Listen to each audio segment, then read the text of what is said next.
qui demeure sous l'abri du très haut repose à l'ombre du Tout-Puissant. Zala à l'aise.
Canada, Montréal. Oh, balukayo na makambo, bango babosanike.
Hey guys.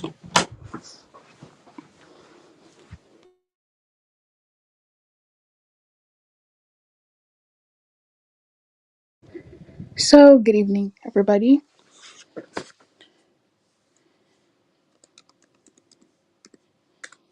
Welcome to the program. I just finished eating and doing some other stuff. But anyway, I wanted to quickly talk about, there's some people dragging the name of Ghana, and I just find it interesting because it's like a lot of these people are speaking bad about Ghana never been there. So I'm just like, why do you care if you've never been there? Because the only one I know that's been there is Nakmizi. And say what you want about Nakmizi, he's never been able to say that Ghanaians are bad people. He's never been able to say that. Upon everything that he said, he couldn't once tell you that Ghanaians are bad people. But it's like it's amazing how people who've never been there, you know, never been there, feel so strongly about Ghanaians. And you know what's funny? The whole K&K situation, the woman that went viral for hating Ghana, calling Ghanaians weak and all that, she married one. So it's like a lot of people are speaking bad about Ghana. They're gonna either live there or marry someone from there. So it's like to me, it's like are Ghanaians really that bad? Because there are other African countries that you can go to. You choose not to go there for what I don't know why, but you choose not to go there. You expect so much from Ghana. I don't know if it's ever occurred to people, but Ghana is not even a big player in the transatlantic slave trade. It's actually not, especially in terms of the context of America. It's really not. So the little that Ghana's doing is actually, I mean, it could do more, but the little that it is doing, it's doing way more than other countries. And it's like no one ever wants to talk about that. All they want to focus on is what Ghana is not doing. Do you know how many times people bring up, like me personally, right? Do you know how many times people bring up year of return with me? And I'm like, year of return was almost 4 years ago now. That happened 3 years ago. It's getting to 4 years and you're still bringing up year of return. Like, do you have anything else to talk about? Like, is there anything else that you want to bring up?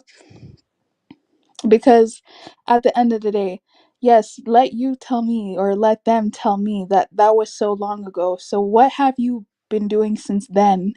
Where have you been researching since then? What has been your backup plan other than your return, which is apparently a money grab? Okay, so what's your alternative? But they never seem to have one. But they always want to bring up your return as if that was yesterday. It really wasn't. You know what I mean? It's really frustrating sometimes also when you're on these streams and you have people talking about Africans are not doing anything for us. And I'm like, okay, I can at least name 3 African countries that are doing something. But it's like instead of instead of acknowledging that, then you go like, oh well, that's not enough, that's not enough. It's like what will be enough?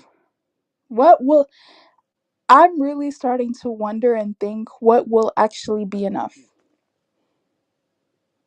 You know, because it's like instead of focusing on the countries that are doing absolutely nothing, you look at the countries that are doing something and then you sit there and say that they're not doing enough. What are they supposed to do?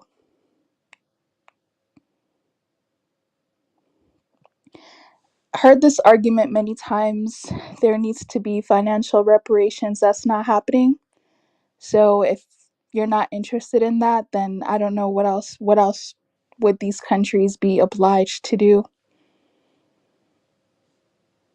Like citizenship processes, I see that being worked on, right? And in fact, there are two African countries, Guinea-Bissau and Sierra Leone, that are giving free citizenship. Ghana, it's not impossible to get it, but I'm not going to sit here and lie and say that it's easy to get it either. Anyways, so those are two countries that you can get like automatic citizenship, really. You can. So it's like, what else do people want? I don't. It's like whenever you ask this question, you go like, "Oh, well, we want money." Okay, you're not getting it. What else do you want? An apology? Or when people apologize, you say that the apology is not good, the apology is fake, the apology is not sincere. So what, like, what actually do you want? I'm actually really wondering here. Acknowledgement, like what? What do you want at all? What do they want? What do the people that are always complaining about Africans are not doing enough, especially West Africans, what do they need? Because sometimes when I listen to some of these panels, people speak as if like I'm directly responsible for what happened. I'm not. Never said I don't feel bad, but I'm not responsible for it. Like, what do you want? Even though I'm not responsible for it, even though my government's not responsible for it, even though, well, I don't know about my current chiefs, maybe some of them are. Anyways, they didn't directly partake in this. Maybe some of their ancestors did. They apologized on behalf of their ancestors for whatever happened. Like, what do you expect the present generation to do? That's why I don't get. Like, I don't get it. Now, you have some people saying that they want easier pathways to get to African countries, blah, blah, blah, blah, blah, blah, blah. Okay, I mean, that could be worked on. I'll be honest with you. One of the reasons why those pathways don't exist is because a lot of diasporas did not show interest in the African continent to do business in the past. I'll just be honest about that. So when people complain about, oh, well, the Chinese are there, the Lebanese are there, that this, these people showed interest from a long time ago. You're showing interest now in 2022, 2023, and everything is supposed to happen at a drop of a coin. Yeah, no, life doesn't actually work that way. Okay.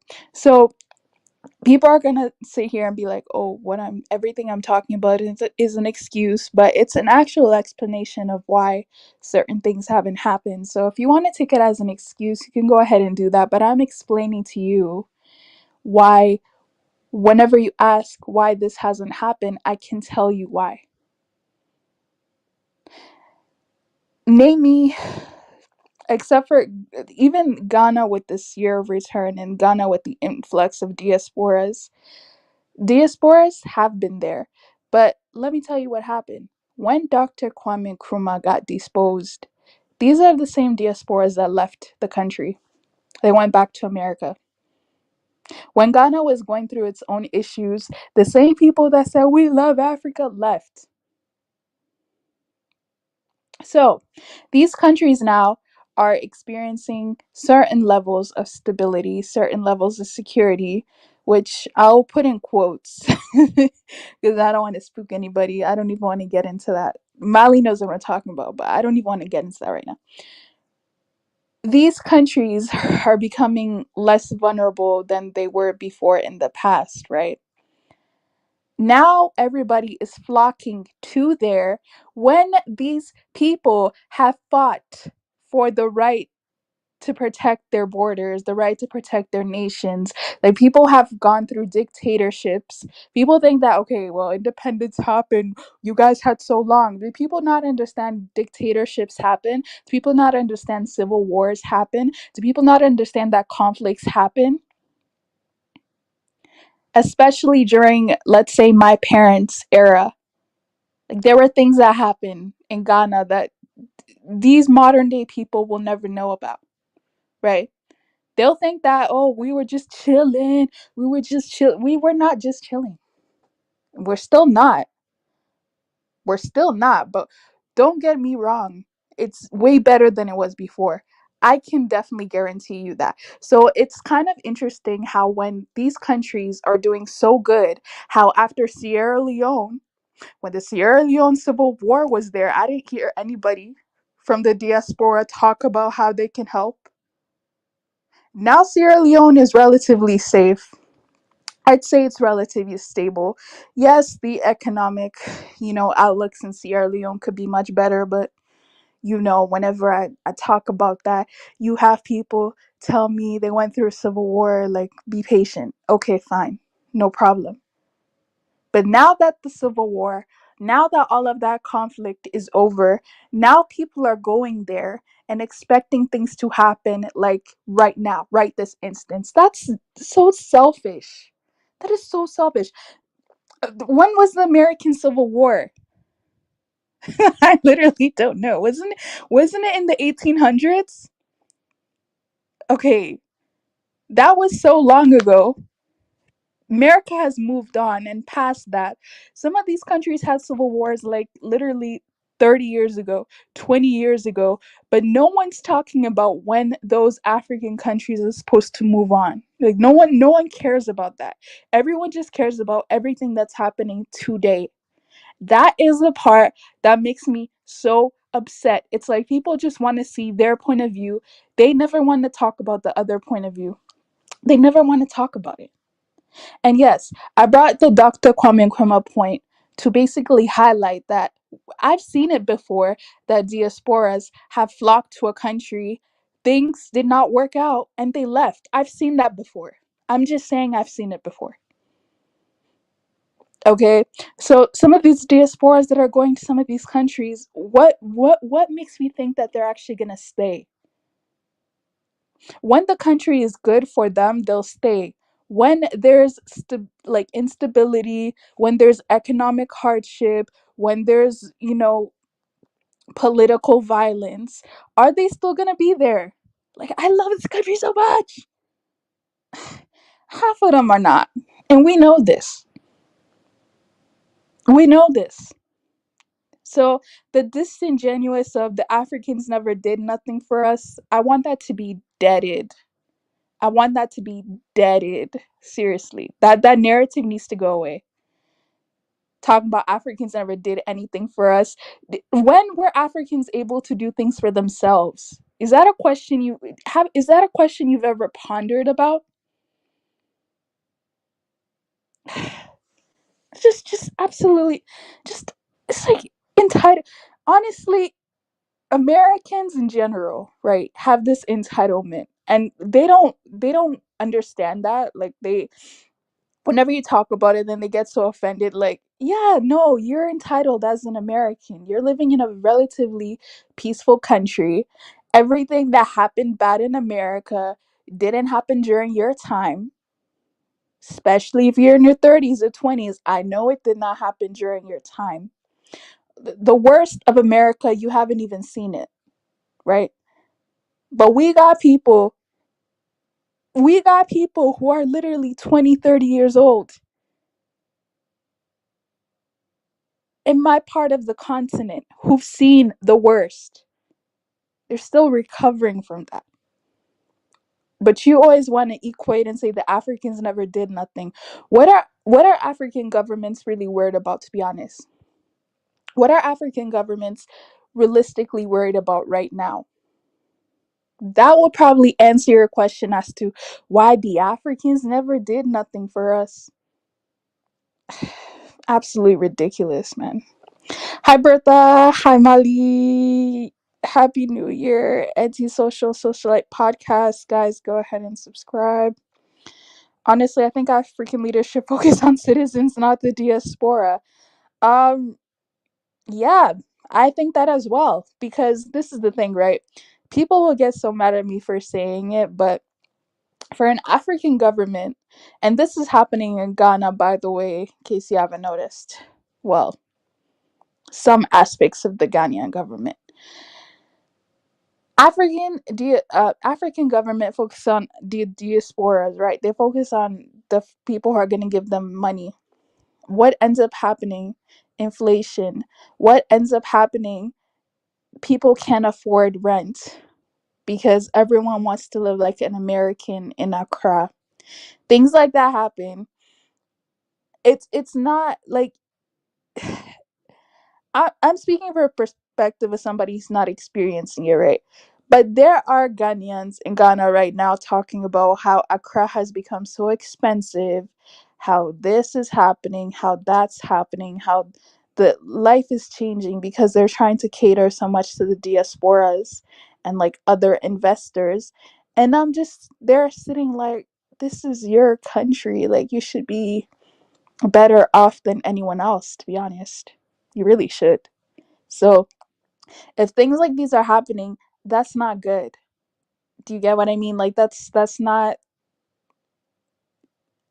I mean, yeah. So the government needs to have more initiatives to actually help the citizens as opposed to helping the diaspora, basically.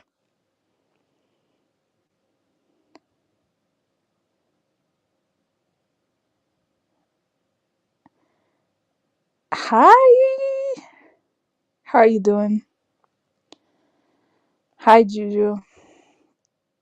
America is so peaceful for blacks when um I mean unless you were born in the 1940s, 1950s, 1800s, I'd say it's if you're looking at what's happening in a lot of African countries right now, America is pretty peaceful. Like if you're comparing it to what's happening in other African countries, I'd say it's pretty peaceful right now, to be quite honest. You know,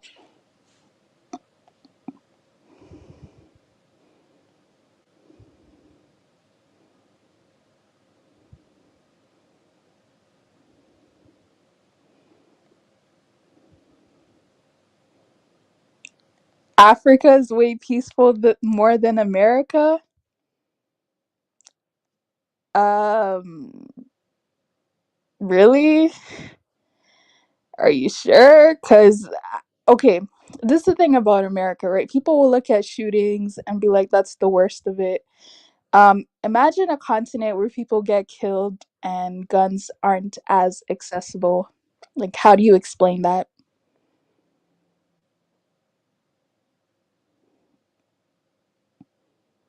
Yeah, I mean, I like, okay, fine. If we're talking about from a country to country basis, we can maybe talk about that, but I mean, when you're saying Africa as a whole, like, when there's countries that are literally in civil wars that have been happening for 20, 30 years, I don't know about saying that they're more peaceful than America. I'm not sure about that narrative.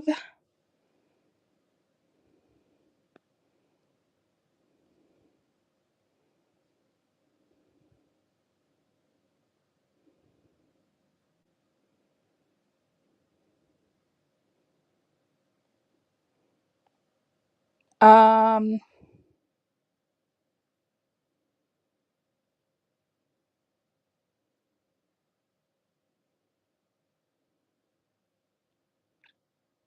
Hi, Shalani, what's going on?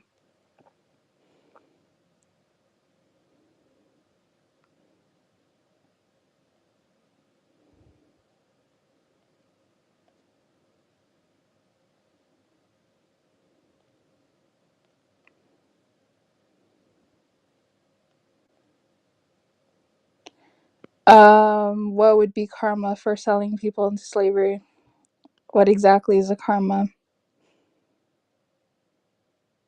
Because, I mean, listen, I'm not making excuses, but I'm just saying, like, things that are happening in Ghana, other countries have experienced it too, and they apparently didn't sell people into slavery. So I wouldn't just make it as simple as that, a simple argument as that.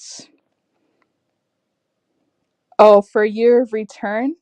No, it didn't. Ghana just said, come over there and see Africa, and like that's all. Ghana did not promise anyone citizenships. Ghana did not promise anyone land. Ghana did not promise anyone passports. Ghana did not promise anyone a perfect life. That's what people imagined, and they got disappointed, and that's completely fine. But we also have to remember that year of return, right after year of return was COVID. Like, people don't get that. So a lot of different things were happening as well. um the world was going through a specific moment in time that I just don't think people really have compassion for, when taking into account that.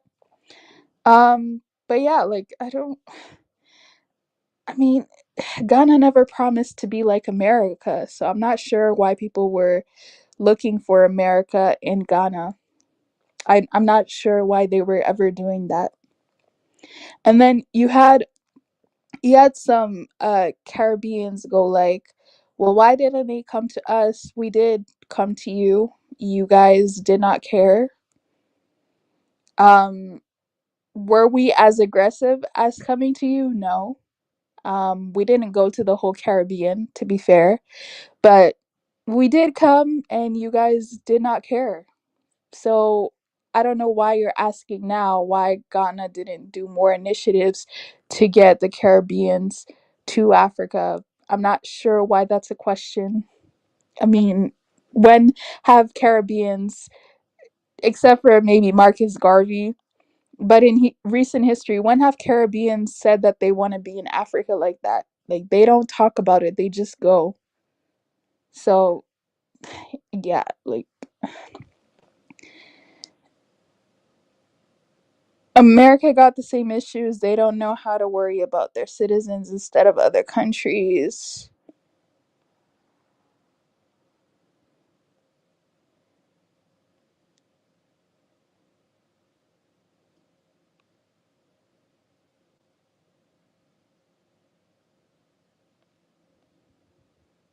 No one is forcing them to. Yeah, okay. See, this is the thing, right? People are acting as if the Ghanaian government said, you have to come here. You have to come here right now. It was a call for people to go there and chill. And, few actually answered that call. They went there. Some experienced good things, some experienced bad things. There was no promises, there was no letters, there was nothing attached to it. So I don't really understand what the problem is. Like, they asked you to go there. If you didn't like the experience, that's fine. Where did you get scammed and where did you get conned? The ones that usually talk about getting scammed are talking about the ones who went to the market and prices were different. That's usually what they're talking about. So I'm like, okay, I mean, I make $2,000 a year. Someone's coming from America who usually makes $2,000 a month. I charge up my prices. This is so criminal of me, right? This is so bad. This is so hurtful. As if they don't do that to the other people who go to Africa who are not black as well. Like, as if they, anyway, as if they don't even do that to the own Ghanaian diasporas who go back home to visit. When they notice that these people have an accent, they mark up the prices at the market too. That doesn't matter. It only matters when it happens to you. Land scams. Let me talk about land scams. Land scams, I do not feel bad if you go to Africa and you get land scammed, because there are ways, there are processes, there are, see, people are just so lazy and they just don't want to find the right information. There are ways of not getting land scammed. There are actually ways of doing that. Instead of people to research that, they will not research that. buy fake land, which a lot of people could tell you if you're buying fake land. It takes longer, I won't lie. Yes, the process should be changed. It hasn't been changed. I don't think they care about it being changed. So those are kind of the things that you have to prepare for in advance. I mean, what do you expect? What scams are they talking about? Really? Like I actually don't like what scams are they talking about?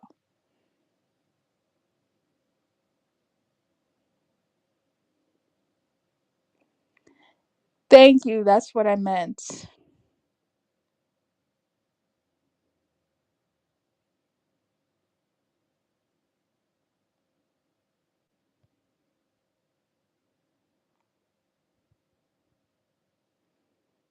It's very dangerous. Okay. No, it's fine. I guess America is more dangerous than I thought. Um yeah, that's the thing.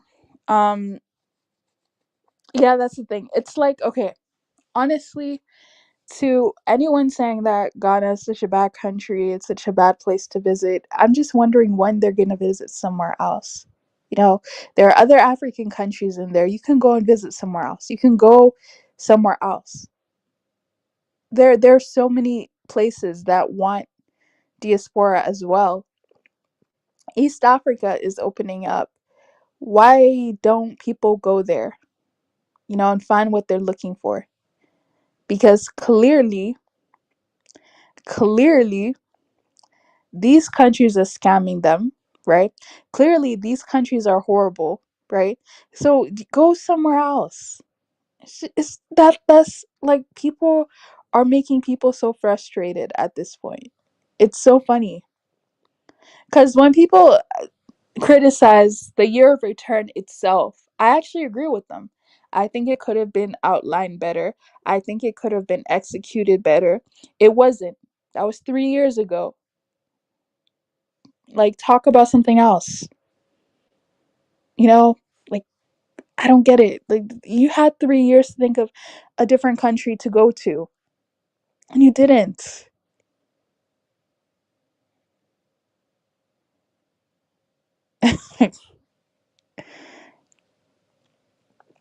I mean, not to throw shots at other, English speaking West African countries, not to throw shots, but I mean, I've seen it where people go to other English speaking West African countries. They don't seem to be having much of a better time either. So, I mean, realistically, I'd say go to Nigeria, find a good part of Nigeria, go there, and enjoy your life, you know. But no, they're trying to go to Ghana. They're trying to have America in Ghana. It doesn't seem to be working, and now it's someone else's fault. They're going to Gambia. They're doing not all of them, but the ones online, at least the ones with YouTube channels, are giving Gambia a really bad name. That's so traumatic. The ones that went to Sierra Leone, some of them got their citizenship from Sierra Leone and are not living in Sierra Leone. They literally went there just to get a citizenship and leave.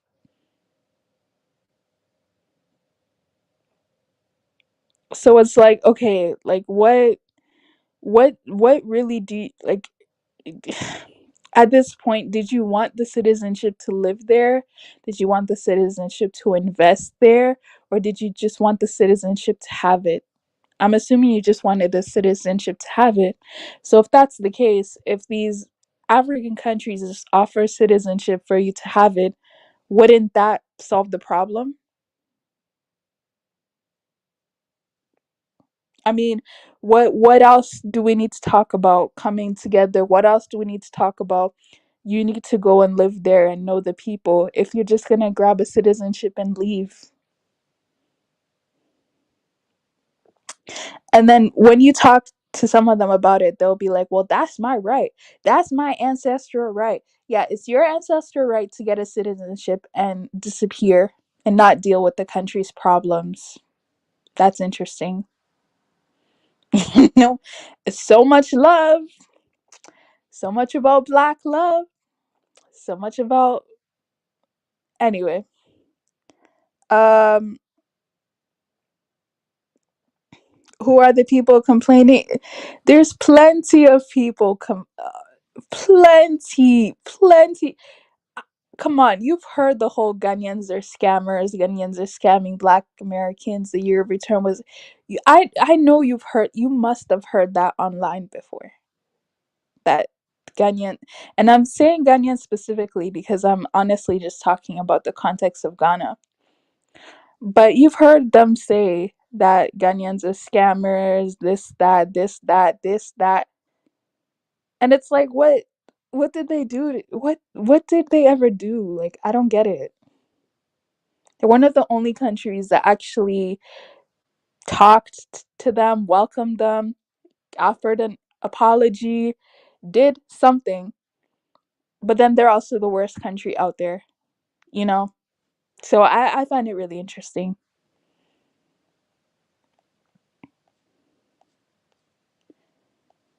Uh yeah, it is. It's really sad. Um Prince Dynastamir, Search for Uru is a great example of having a Nigerian citizenship, having a Sierra Leone citizenship, and no one knows what he's doing with those citizenships. And I would say Prince Dynastamir is also a good example of showing people how to get a Sierra Leone citizenship.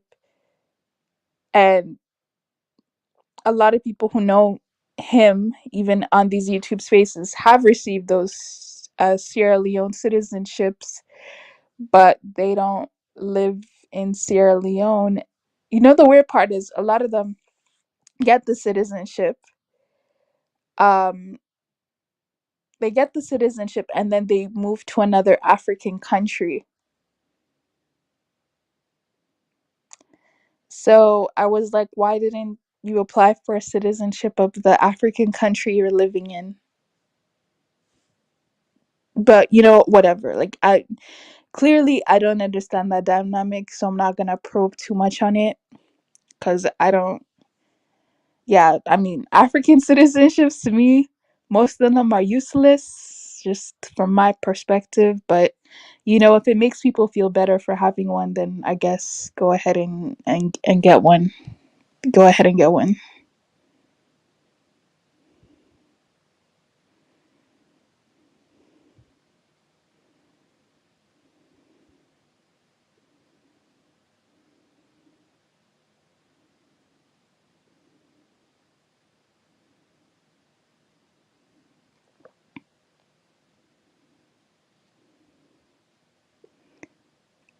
Peace.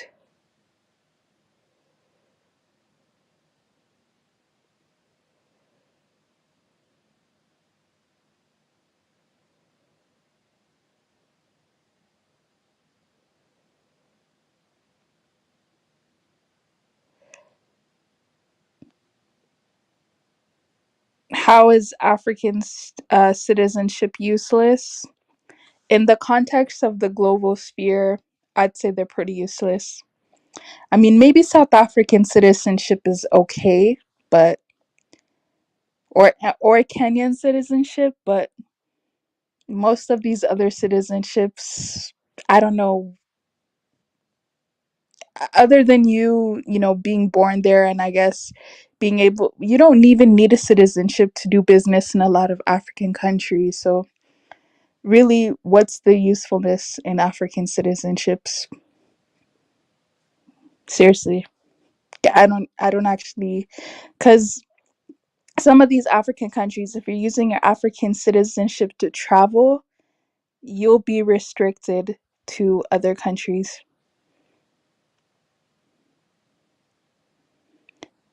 there are a global currency or global value on citizenship. So let's not act like all citizenships are equal. Like, we don't need to act like that. I know it's a sensitive subject, but we don't need to act like all citizenships are equal. They're not.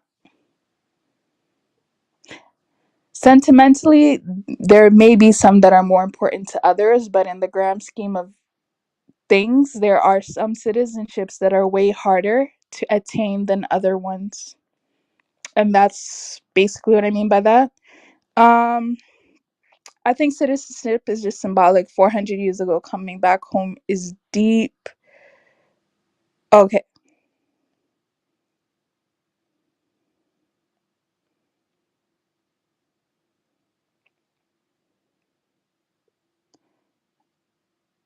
I mean, that's fine. You know what I mean? Like, that's fine, you know. Um see, I don't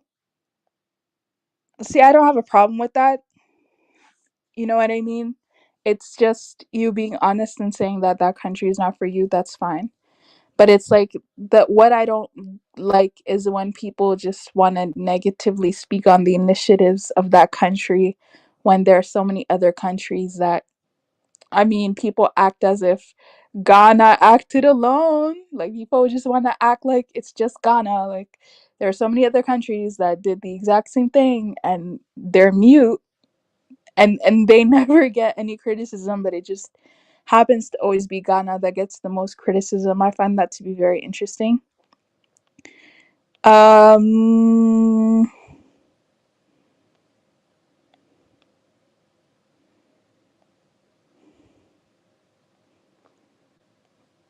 oh, is it? Okay, that makes sense cuz nobody's trying to go there.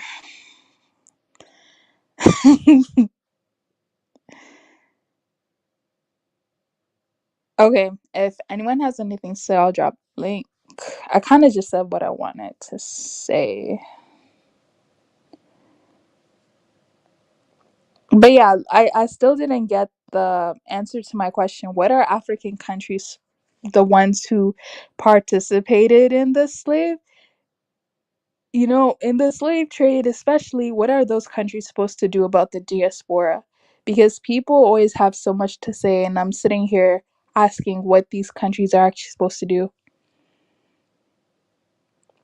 I think, to start, maybe an apology would be great. There are many countries who have already done that. Reparations, like I mentioned multiple times, are not happening. um Lands, there are some countries that, believe it or not, they are giving away free land. What do people expect from these countries?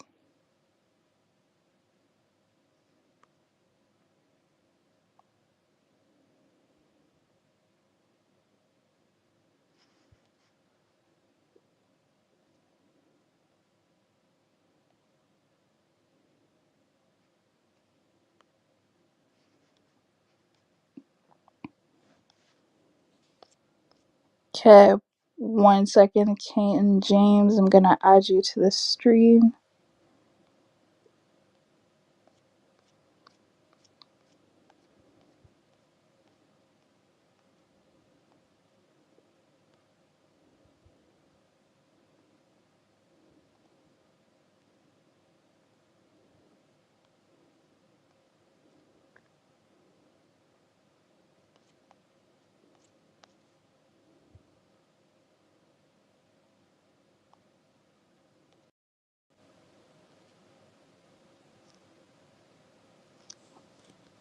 Hello. Hey, what's up? Nothing much, how are you? How are you? Who's over here criticizing? Who said Ghana was scamming? Are you serious right now? Now I'm asking because I saw the title.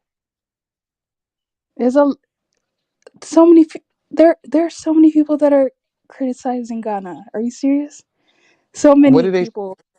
what did they say Ghana was scamming? What was Ghana scamming? They said that the year of return was a scam. Oh yeah, I've been hearing that. They're saying that it's just to boost tourism dollars. I mean, okay. Like, I'm not gonna sit here and act like that's not true. You know, there was Yeah, but it's a beneficial thing to both sides. Let me explain something to yeah, you. yes, beneficial to both Anything sides, that yeah. you, yeah, especially growing up here in America, anything that you do, because the target was to basically, yes, boost tourism dollars, but it's beneficial to both sides. And, it's not like it's not benefiting both. You know, it's that's not scamming. That's just it's supposed to. It's just people just complain because they love to complain. That's all it is. People just want to run their mouth all the time. Yeah, it's really, honestly, it's just really hurtful to hear these type of things because It is I don't very know. hurtful. Like, I remember the first time I heard it, it's like, oh, that it was just a scam. They were just trying to boost tourism dollars.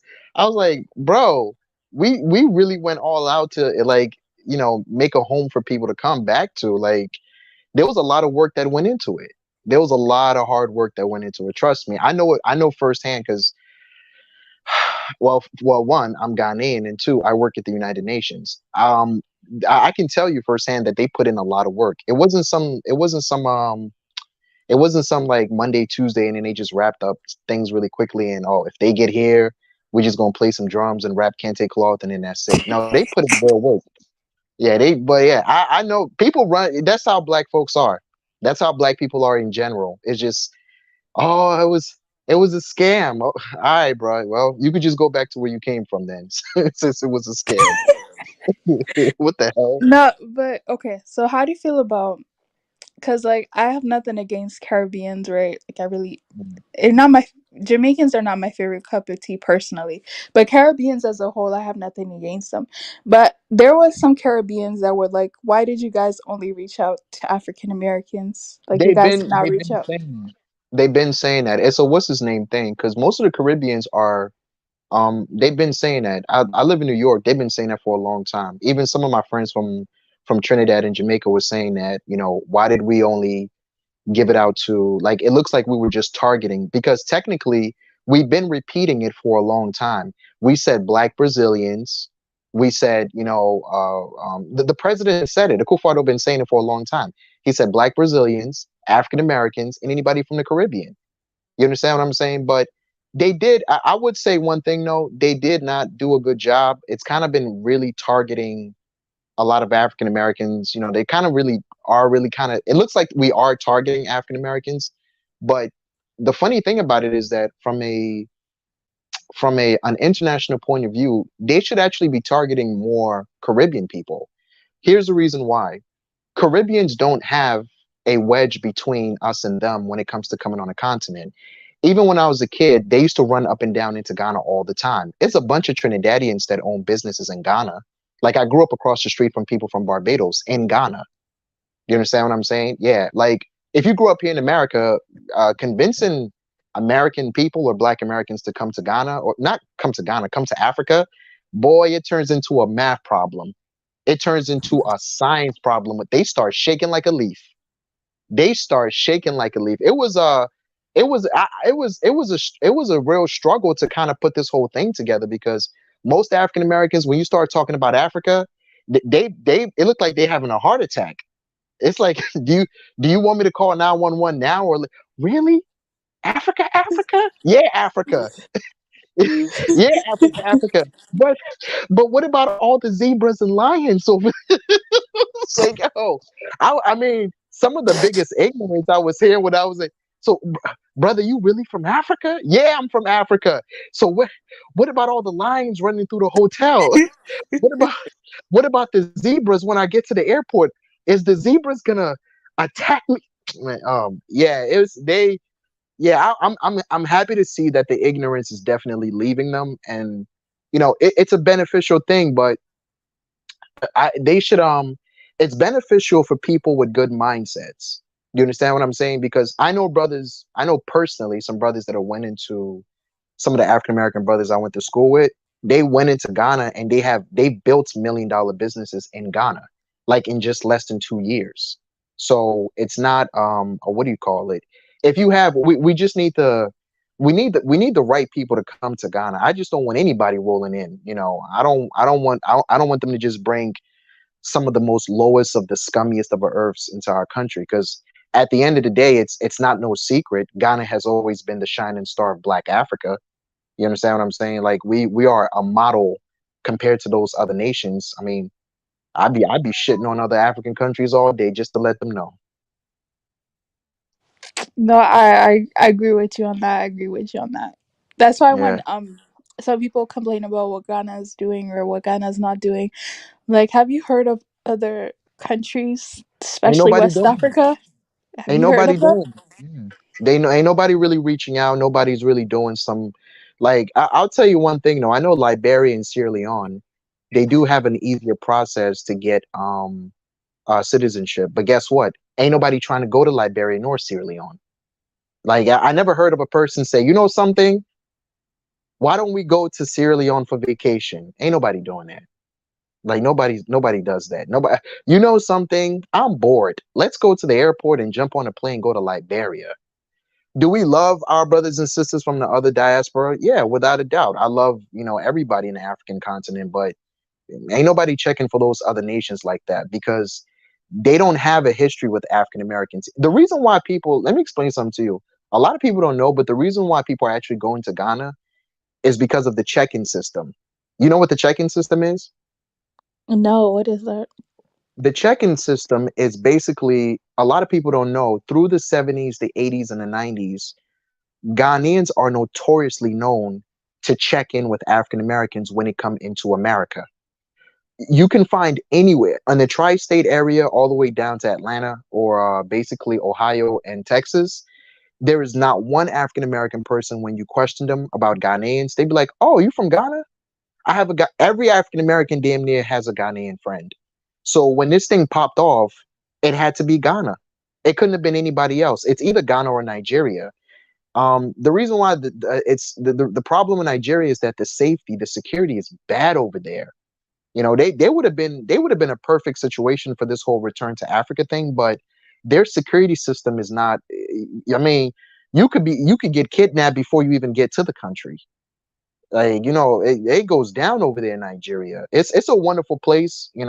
I actually just went to Nigeria not too long ago. I was there like last month. I spent a couple of days in Lagos.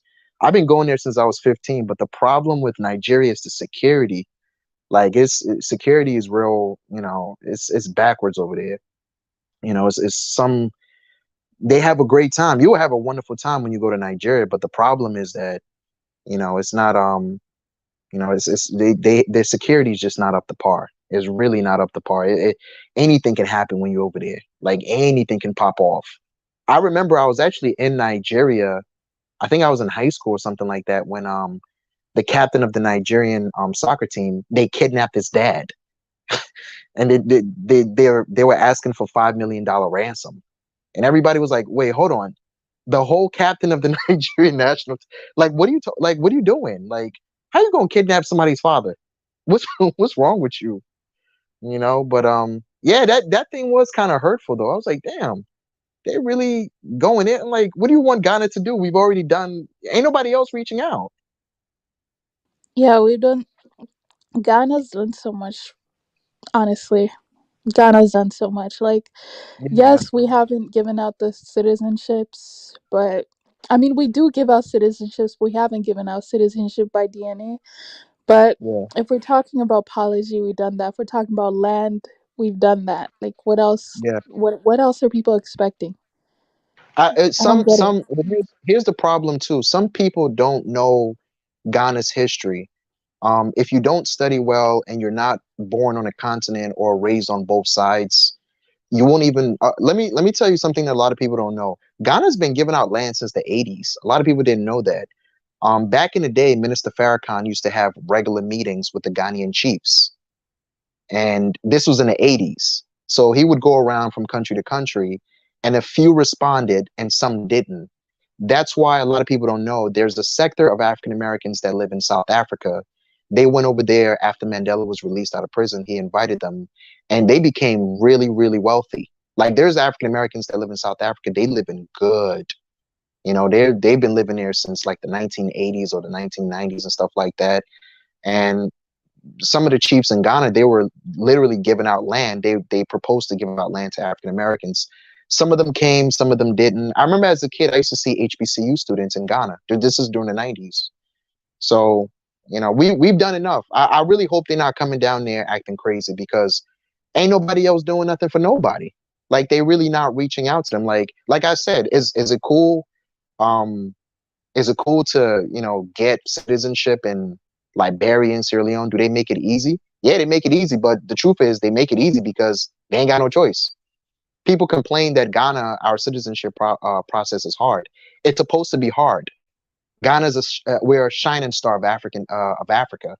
Like we're literally top notch. If it was easy, as the Americans say, if it was easy, anybody would do it. Yeah, it's hard because Ghana is a dope place. Like our ancestors have worked overly hard to make Ghana what it is. Like we've put in blood, sweat, and tears to put Ghana in front of the map. It wasn't a one-day process. It was a lot of sacrifice. So we ain't just gonna have anybody running up in the spot and saying, "Hey, I want a passport." No, you gonna wait and you gonna do things the right way. It's not gonna be that easy. They giving out passports like hotcakes in these other countries. Like I have a Kenyan passport. I have a Kenyan passport. I got my Kenyan passport in 7 days. They gave me a Kenyan passport. Like, No, are you oh yeah. serious? Oh yeah, yeah, yeah. Because they lax. Ain't nobody. They not really about that life like that. Like they're not really. Is Kenya a great spot? Yeah, it's a great spot. But trust me, ain't nobody really shining like us. So I hate this thing. Like I was really upset. Then, oh, y'all was doing that for tourism dollars. Yeah, we were doing it for tourism dollars, but it's beneficial to you too.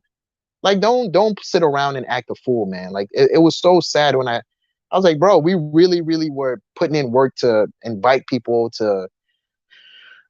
Man, I don't know, man. You can't satisfy everybody. That's just what it is. Honestly, Ghanaians.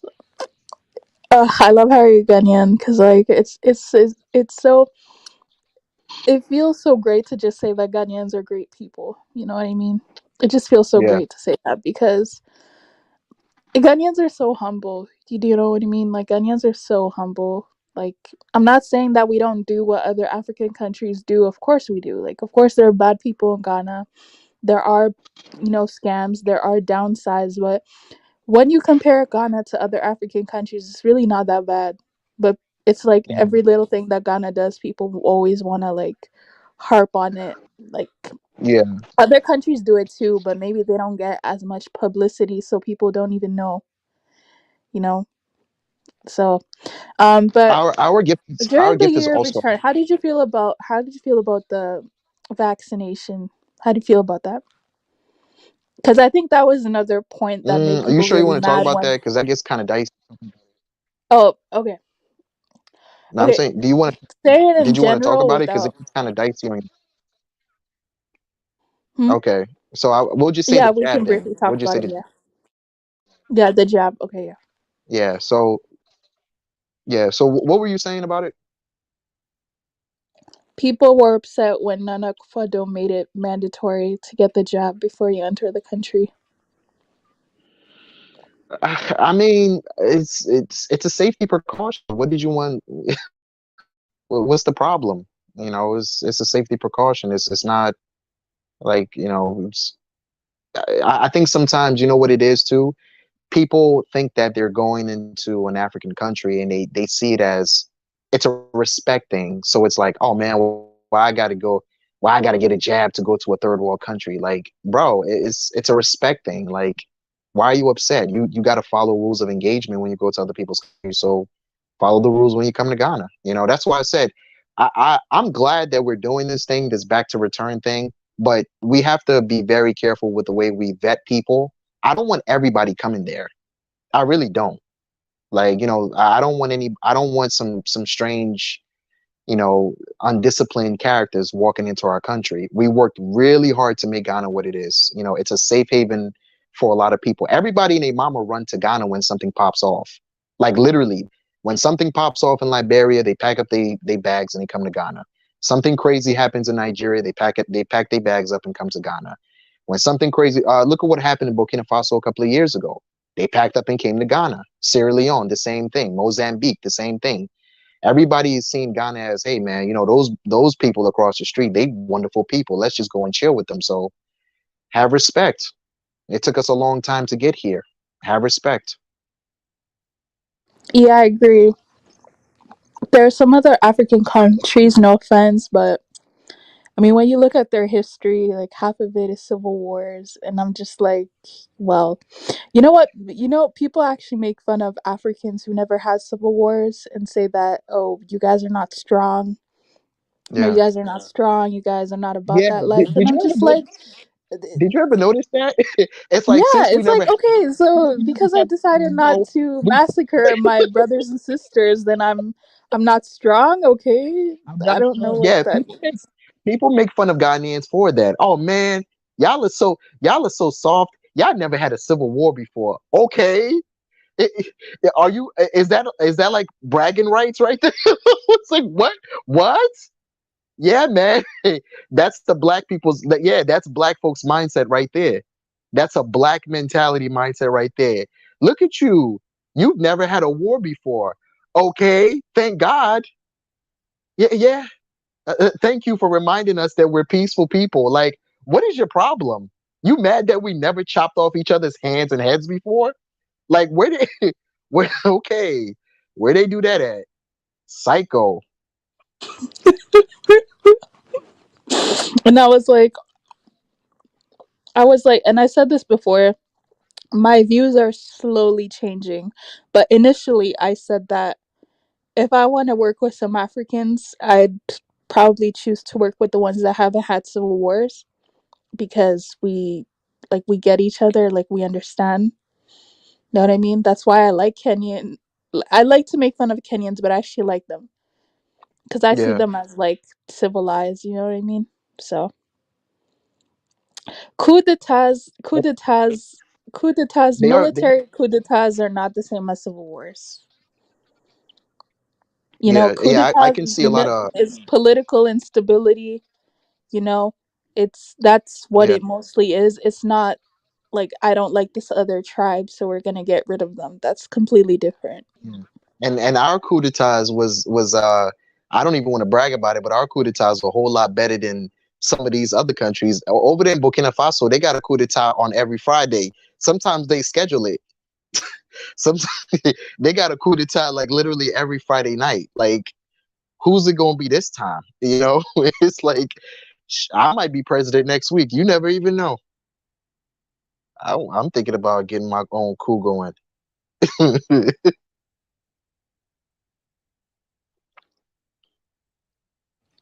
Let me add. mm,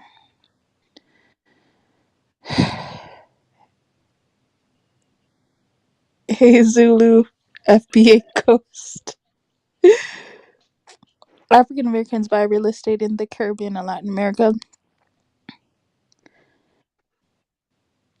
Yeah, I actually have nothing against. I actually have nothing against Kenya. Um, I'd say that Kenya is a shining star as well. Have But you been to Kenya I'm before? gonna big up my country too because no one. I mean, there comes times when you have to do that. Have you been to Kenya before? I've been invited so many times, but no, I haven't been. But You would be. I'm familiar with Kenya. I'm Yeah, you'd familiar. be very surprised actually. They are Kenya is really really dope. Like when I went there, it blew my mind. I was like, yo, because we if you from Ghana, you gonna brag about Ghana every 5 seconds because you know we do carry the champion status real hard. But Kenya's really good. Like they do a good. There's some places when you go to Kenya, it make Ghana look like a Section 8 housing. God. Trust me. Yes, I Hey, heard of bro, it. what's up, J Bones? How you doing, man? Oh, my bad. I almost got you. Westlands is Anglo Yo, fan. yo, It's Westlands. It's Eastleigh, right? It's the yo, West Rivers Mall. Zulu, I heard about Kenya. Come on now. Zulu, where you been, bro? Bro, I've been up in Uganda.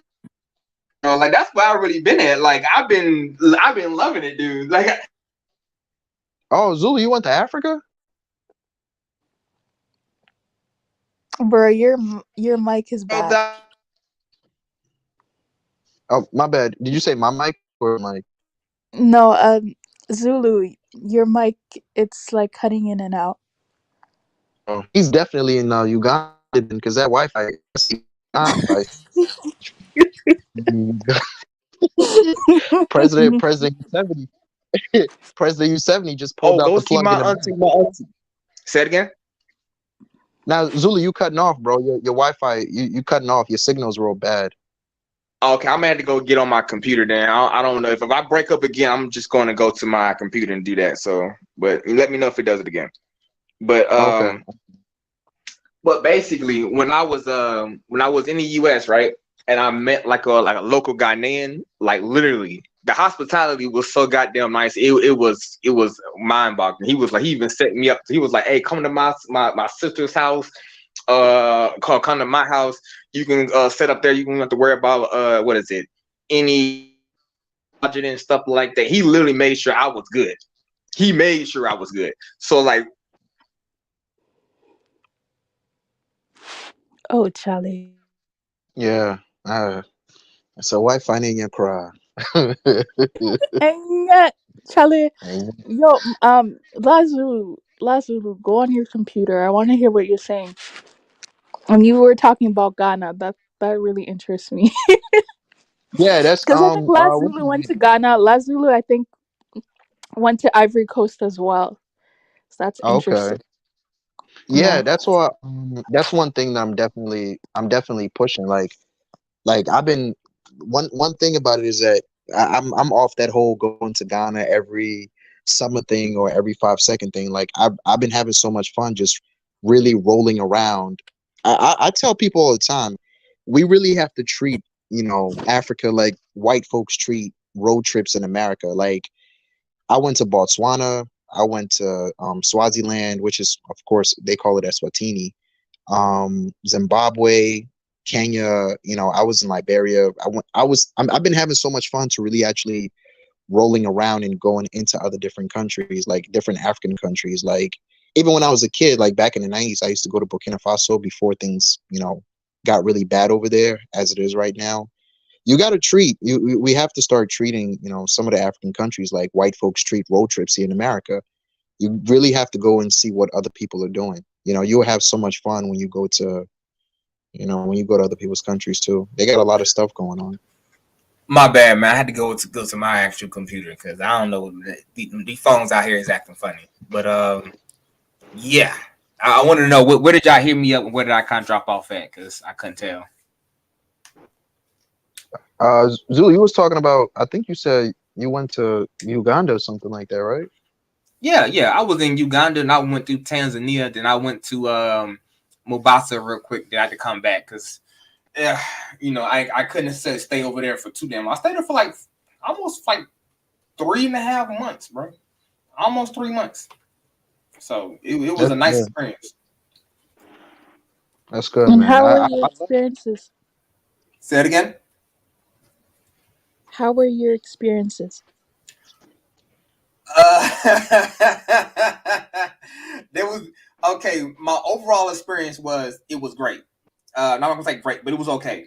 When I first got there, I didn't know any Lugandan or any Swahili, so they was beating my ass with the prices on a local market. Me, I like to go to like where the people are at. So they was killing me. It was like 5 shillings for tomatoes, and I'm thinking it's like a regular price, and it's like you're supposed to get like 6 shillings. No, you get like 6 tomatoes for 1 shilling. They was hitting me up real good that first week I was there. Oh, I was lit. I was a lick, they was out there, they was getting me good, man. But after I kind of started talking to some of the local people and whatnot, it got real easy for me to kind of navigate the city and navigate the space. Because especially when you got a local guide or a local lady who know the price of the food and and all the other these small cities that kind of go through the country, it got easier to navigate. A lot easier to navigate. That's interesting. Yeah, I'm definitely trying to go to Kenya and visit South Africa as You well. guys check Like I'm trying to out, see different things. you guys check out Tanzania too when you get a chance. You're gonna have a great time. Tanzania Oh yeah, was Tanzania was amazing, dude. Like I love there. I went to Uganda, I went to Tanzania, and then I went into Kenya, but I didn't really go too far. I'm not gonna lie to you. I went near like it was like a port city near the Great Lakes. I went near there. I can't remember the name of it, but yeah, it was pretty good. And like I say, when it comes to like Ghanaians in general, these people are so hospitality. They have such good hospitality. It's amazing. Like when I actually thought about going to Ghana, there was a guy I knew at my work at my job. He was like, "Well, you know, you can definitely stay at my house." I'm like, "No, I can't do it." He was like, "No, you stay at my house." Yeah, definitely. Yeah, definitely. Like most of the African Americans that come into Ghana, that I grew up with them in Jersey, as soon as they tell me they want to come to Ghana, I'll just call. I'll call back home and tell them. It's normal. You'll just tell somebody to come pick them up at the airport. They be thinking you playing. I'm like, no, you can stay at my crib. You don't even need to go to a hotel. Yeah, and that flipped me out the most though, because like for me, I'm not used to that level of hospitality from anybody. So when he was like, "Yeah, go stay at my house," and like my sister will come pick you up, and I'm sitting here like we only known each other for like 6 months. It was like, "No, you're good, you okay." And for me, that's why necessarily one of my places that I really, really want to go to and stay at for at least maybe 2-3 months is Ghana.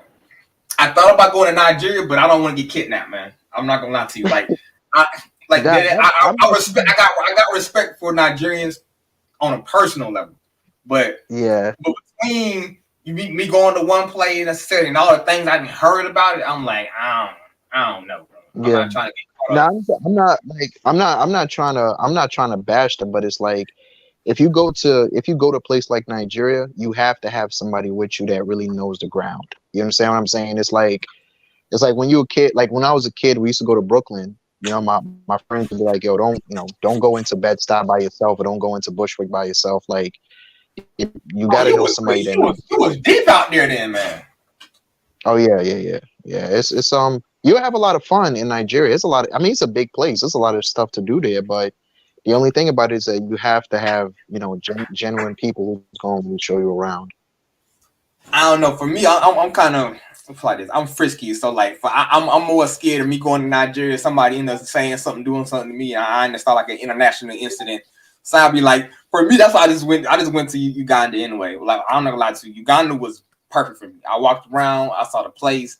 I've been working on my Ugandan since I left that place. So it's like, for me, that's probably where I'm gonna be at, either there or Tanzania or maybe Cameroon. God, honestly, crazy enough, man. I'm thinking about going there, out of West Africa. I'm thinking Cameroon, or maybe I may check out Ghana just to see how it is. But those are the 4 places I'm really looking at, considering actually settling down and building my house, building my business, buying my land, and everything else. That's what I'm really looking at. Okay, I do have a question about that. Before the Afro Diaspora news, did you have anything to add? Yes, and I just want to say hello to everyone on the panel, and I'll get right to it because I don't want to take too much time up. I have to say this: it's problematic, and I don't want to change the direction of the conversation, but I have to say this: there are many Africans that live in the United States.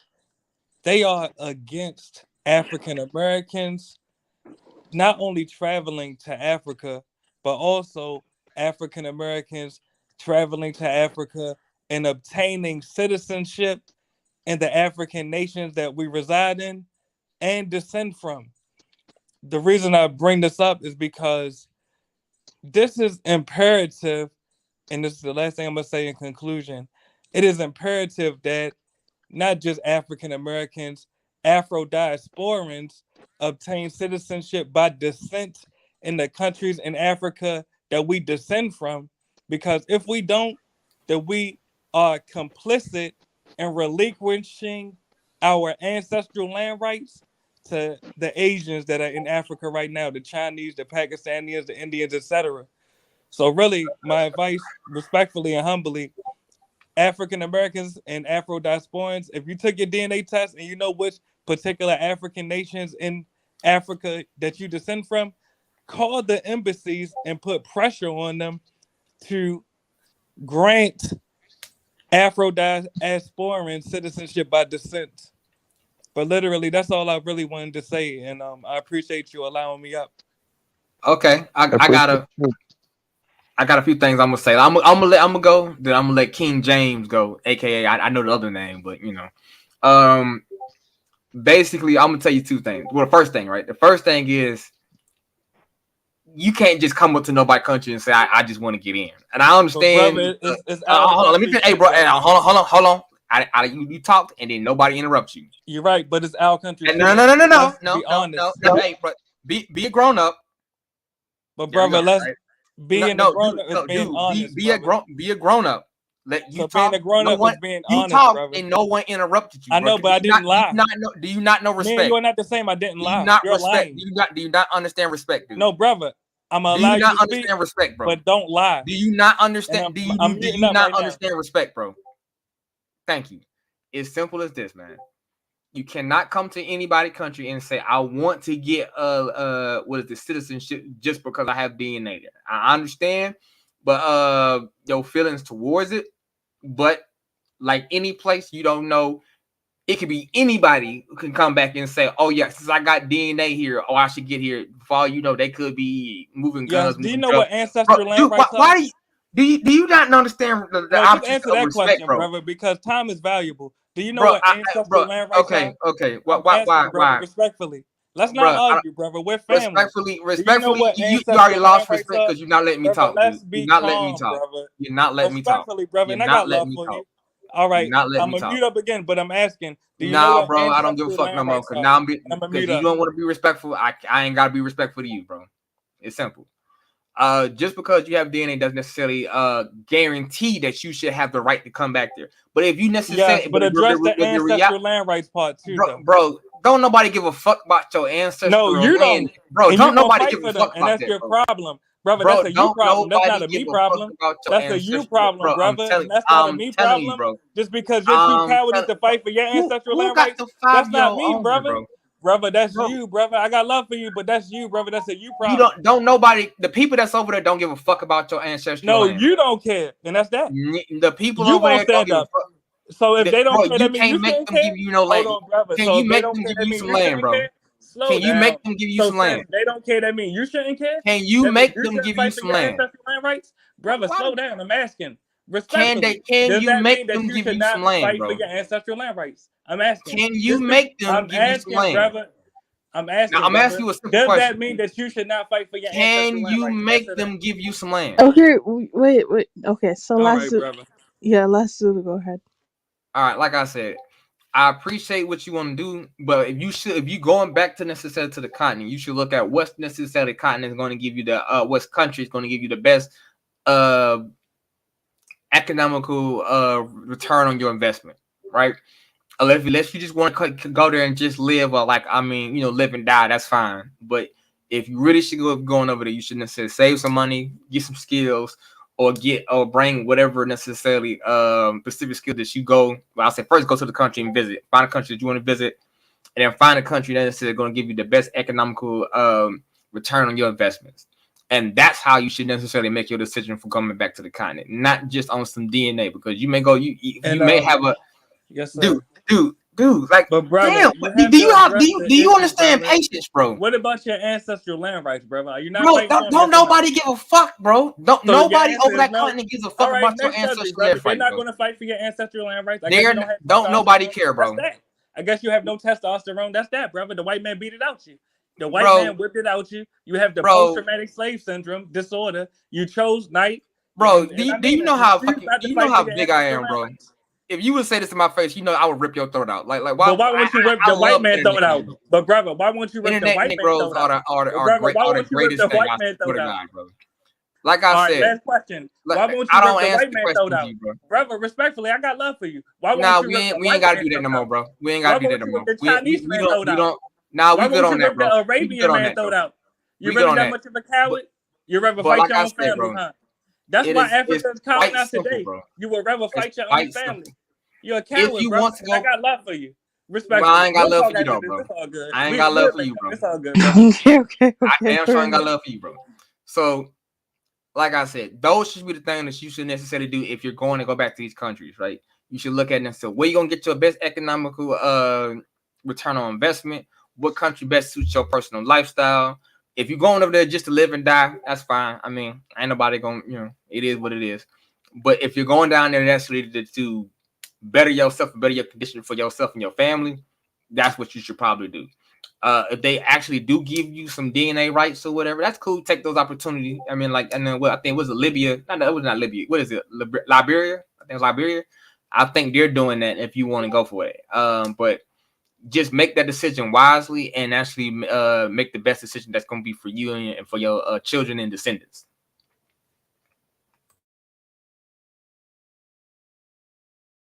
Oh, now you don't want to talk, brother. I'm hearing you out, brother. Took you like 45 minutes. Go ahead, man. Well, literally, I said I had literally everything I wanted to say. I said it. Much love to you all. I'm an exit now, but keep doing the positive work, African Millennial, because you are unifying the African world. But peace to all the panelists. Much love. No problem. Man, These dudes got like the. I'm gonna tell you. I don't want these motherfuckers coming with me, bro. I don't want these motherfuckers coming with me, bro. Like I don't think I've ever been on a panel with Zulu and he didn't start a fight with somebody. I don't think it What? There's never been a time where Zulu has never started a fight with somebody. It does. Bro, they start fights with me, bro. They Zulu start wake up fighting. in the morning and he hit that StreamYard ready to go. I don't really, but no, bro. I'm telling you, it's just certain people that come out here. They just be ready for them hands, and I be like, bro, you got to like me and Charles got one thing. We are your Huckleberry. If you want to try that shit, like I'm that guy, bro. I'm really that guy, bro. I told you, bro, I'm a Georgia native, bro. Like, but please don't try me, bro. But. No, I'm saying if you really do want to go back to the continent, I think that is a good thing. But I tell people bring a skill with you though, a hard skill and a soft skill. Like hard skill, you know how to build houses, you know how to be a machinist, you know how to be a plumber, you know how to be an electrician. Things like this will help you, or HVAC, or a master HVAC. But okay, what was it? I mean, not certification, but make your skill set, whatever. Right? If you can take those with you. And you can actually make a lot of money in these countries. You can help to build the infrastructure, and you can actually start you a company. Like these are things that I think my people really need to understand if they truly want to go back to the continent and actually make a difference and actually have a decent quality of life.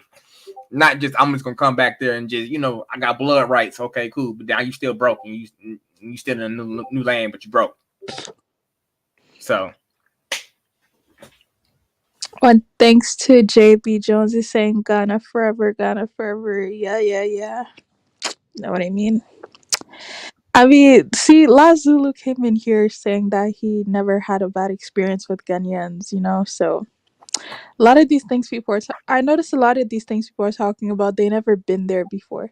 Like even the Pan-Africans that are so pro-Africa, they never been there before. Like everyone just has a fantasy of what they imagine, and they just it's like just experience. I'd appreciate someone speaking from experience. You know what I mean? Like if someone's saying that they hate Africans, just speak from experience. They are you. Africans in America don't count as Africans. What's his name? African Millennial. Where did you where do you live, or where did you grow up at? Canada. I live in Canada. I grew up in Ghana and Europe. Oh, okay. Yeah, it's the what's his name? The return to Africa, or whatever this thing that the return home, or whatever they're doing with the process as far as what's going over there in Ghana. It was bound to happen because it was the root of it was you would have to be, or how do I say it? Like the kids say, you got to be in the field. You would have to experience what we experience with African Americans here to actually understand what's going on. There's a check-in system. There is no check-in system for those other countries. Like most of the time when you see African Americans, like I have friends from Gambia, places like Eswatini or Mozambique. Usually if they run into an African American or we're all around each other, they'd be like, "Hey brother, where you from?" "Oh, I'm from Gambia," and they'll be looking at them like, "Where's that at?"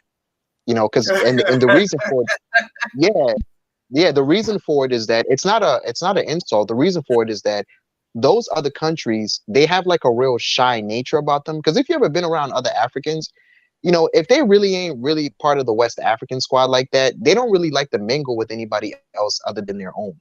They That's kind kind of of be true. little, yeah, they kind of be shy sitting in a corner, read book and shit. But with Ghanaians and like Nigerians, like if there's a party across the street and there's a fire inside of the building, we still coming in to see what's going on. So yeah, yeah. We really like that. Like when I was in the 90s, you would see it all the time. Like when I was a kid growing up, you would see African Americans having like real like these are the days where people were openly like doing the Harlem Shake. Like it was like new dances coming out, like the Hill Told, the Harlem Shake. Like everybody was kind of, boogieing, listening to Nas, Illmatic days and stuff like that. You would see Ghanaians and Nigerians and people from Senegal like right there in the middle. Like I remember African American, let me tell you, I remember going to the barbershop and seeing Akon before he became Akon. Like when he was a barber and he used to cut people's Oh, hair. really? Wow. Yeah. Yeah. I used to walk. He's from I saw him, let me tell you, Zulu. I saw Akon on two sides of the country. I used to live in St. Louis where he was born. So I saw him when I was in St. Louis, and then I saw him when my parents got divorced and I was living in Jersey, and he moved to Newark, New Jersey, and I saw him there too. So I remember actually going to the barbershop and Akon was cutting people's hair. You had to stand in line and wait for, I don't know why Akon was here too, because his hairline is completely fucked up. That shit was, I was, Hey, boy, he got that got that new money. He don't care no more, bro. He got that new money. He don't care no more. he got that new money, man. He importing people's hair. Like he go to the barbershop, they put Oh God. somebody's hair on top of his head. Like that boy got so much money, he don't even know what to do no more. Yeah, but like, yeah, it's a check-in system. You understand what I'm saying? Like it's a check-in system because like sometimes to the longest conversation, hey, where you from? I'm from Namibia, and then it turns into like the longest conversation, and then people have like African Americans they're gonna interrogate you, like they will interrogate you about your country and ask you about, hey, like so what's Namibia like, yada yada. You find African Americans in New York and ask them about Ghanaians, they can tell you from Kwame Nkrumah all the way back to Yasantua. They can tell you everything they know. Yeah, because we mingled with them. Like when we first came, we weren't sitting in the corner hiding and I'm gonna just wear my kente cloth and just eat some fufu in a corner somewhere.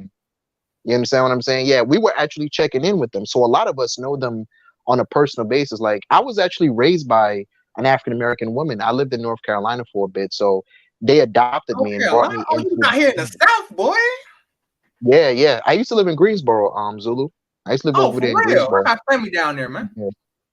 Yeah, so it's a lot of us were part of the check. We've always been part of the check-in system, and we between the Ghanaians and the Nigerians, we actually marry African Americans. So we are very intertwined with each other, So it's like it was bound to happen when they put this whole thing together, Return to Africa, whatever it is that they doing. It was only one spot that they could have done it in, and it had to be Ghana. They couldn't. If they took it maybe Nigeria, but knowing what's going on there with their security system, it's just it had to be Ghana. It couldn't be any other place. Bro, I'm gonna tell you, I'll play this. I'm not gonna say that because I don't want no Nigerian get mad at me and be trying to fight me down here in Georgia. So I'm gonna say that. But like from the things that I heard about Nigeria, like I'm not gonna be honest. Like I heard they moving hella drugs through that country right now. And if I know anything through Nigeria, I mean, like every time I look around and I'm hearing like another drug bust of cocaine, and I'm like, who the fuck? Like, when did Nigerians start hustling cocaine? And I'm like, I'm trying to figure out where they sending this at. Like, they've been cooking. They've been cooking that stuff in the basement before Freeway Ricky was even on the scene over there in Nigeria. Yes, they've been Nigeria's. That's a hustle place, bro. Like anything that anybody doing now, they've been doing that shit. They was doing that shit before it was even invented. Like, they up on game all the time over there, unfortunately. But yeah. But I'm hoping. So what's his name? African Millennial. Do you ever go back? Do you ever visit Ghana? What's his name? What's his name? I'm gonna start saying that. Hey, Not frequently. what's your name? No, not frequently. Like, let's say 2 years increments. Not frequently. Hey man, Oh, I okay. don't know how Yeah, you do it though. try to go back. I don't. I'm not one of those people at all. Like even though like I spent the majority of my life growing up in America, like I never did that. Like my dad was always real aggressive with the idea of not even just going back to Ghana, but just going to Africa in general. So like that's why I see people all the time. They're like, man, how am I gonna do this? How am I man, Africa's I'm like, no, you gotta roll it. Like I feel so comfortable when I go back home. Like I could just literally just go to Namibia, just kick my feet up like nothing even happened.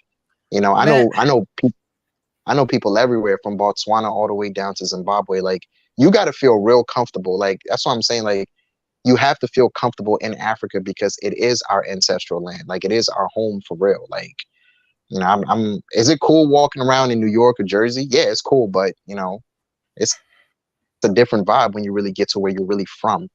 You hey know, man, I'm telling you it's this a much. trip, Zulu. Like you could be like it's a trip, Zulu. Like you could be at the airport. I remember I being at the airport, like standing in line and seeing Idris Elba.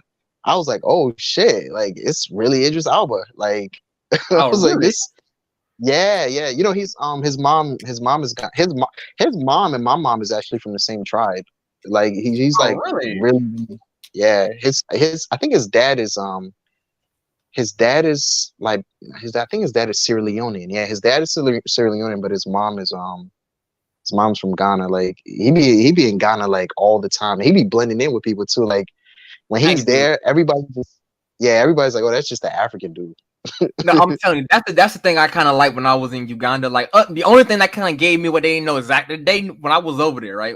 Like the fact that I could just blend in and no one really said anything to me. Like, the only reason they knew I was like quote unquote from that area was like the forehead. Like when I tell you that East African forehead is legitimate, bro. That shit, that shit is legitimate, bro. Like, bro, like that shit. Yeah, It's like a certified stamp. Bro. Oh yeah. They do be having some Rihanna out there.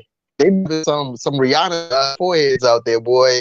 Boy, Like that East Africa. that shit, man, that That thing shit was look like when you get to Uganda, like everybody at the airport look like Yo Gotti. Like everybody got that Yo Gotti. I'm telling you, bro. Everybody You don't understand, dude.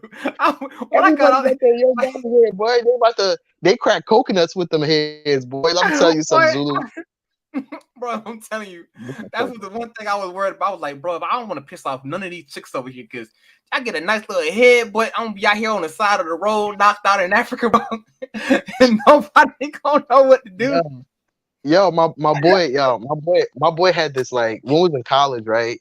We was in college and we went to Rwanda one time, and my boy linked up Bro, with this girl. Like I don't know if you've ever been to that Rwanda. African millennium. You ever been to Rwanda? I ain't never been, but No, I I haven't. in No. Uganda. Nah, everybody listen. I like to give props. Like African millennial was saying, like it's cool to talk about like we give props to our own country, but you really have to give it up for other people. Like what they doing over there in Rwanda. Rwanda is actually from what I've like even reading through documentation or spending time at the UN, like they're saying that Rwanda is expected within 7 or 8 years to be officially like the first Black African nation, which is not considered third world. So they really like Rwanda is dope.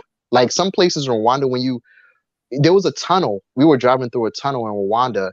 I thought it looked like when you're going into New York. Like it looked like the Verrazano Bridge or something. Like it looked like it looked like a Holland Tunnel.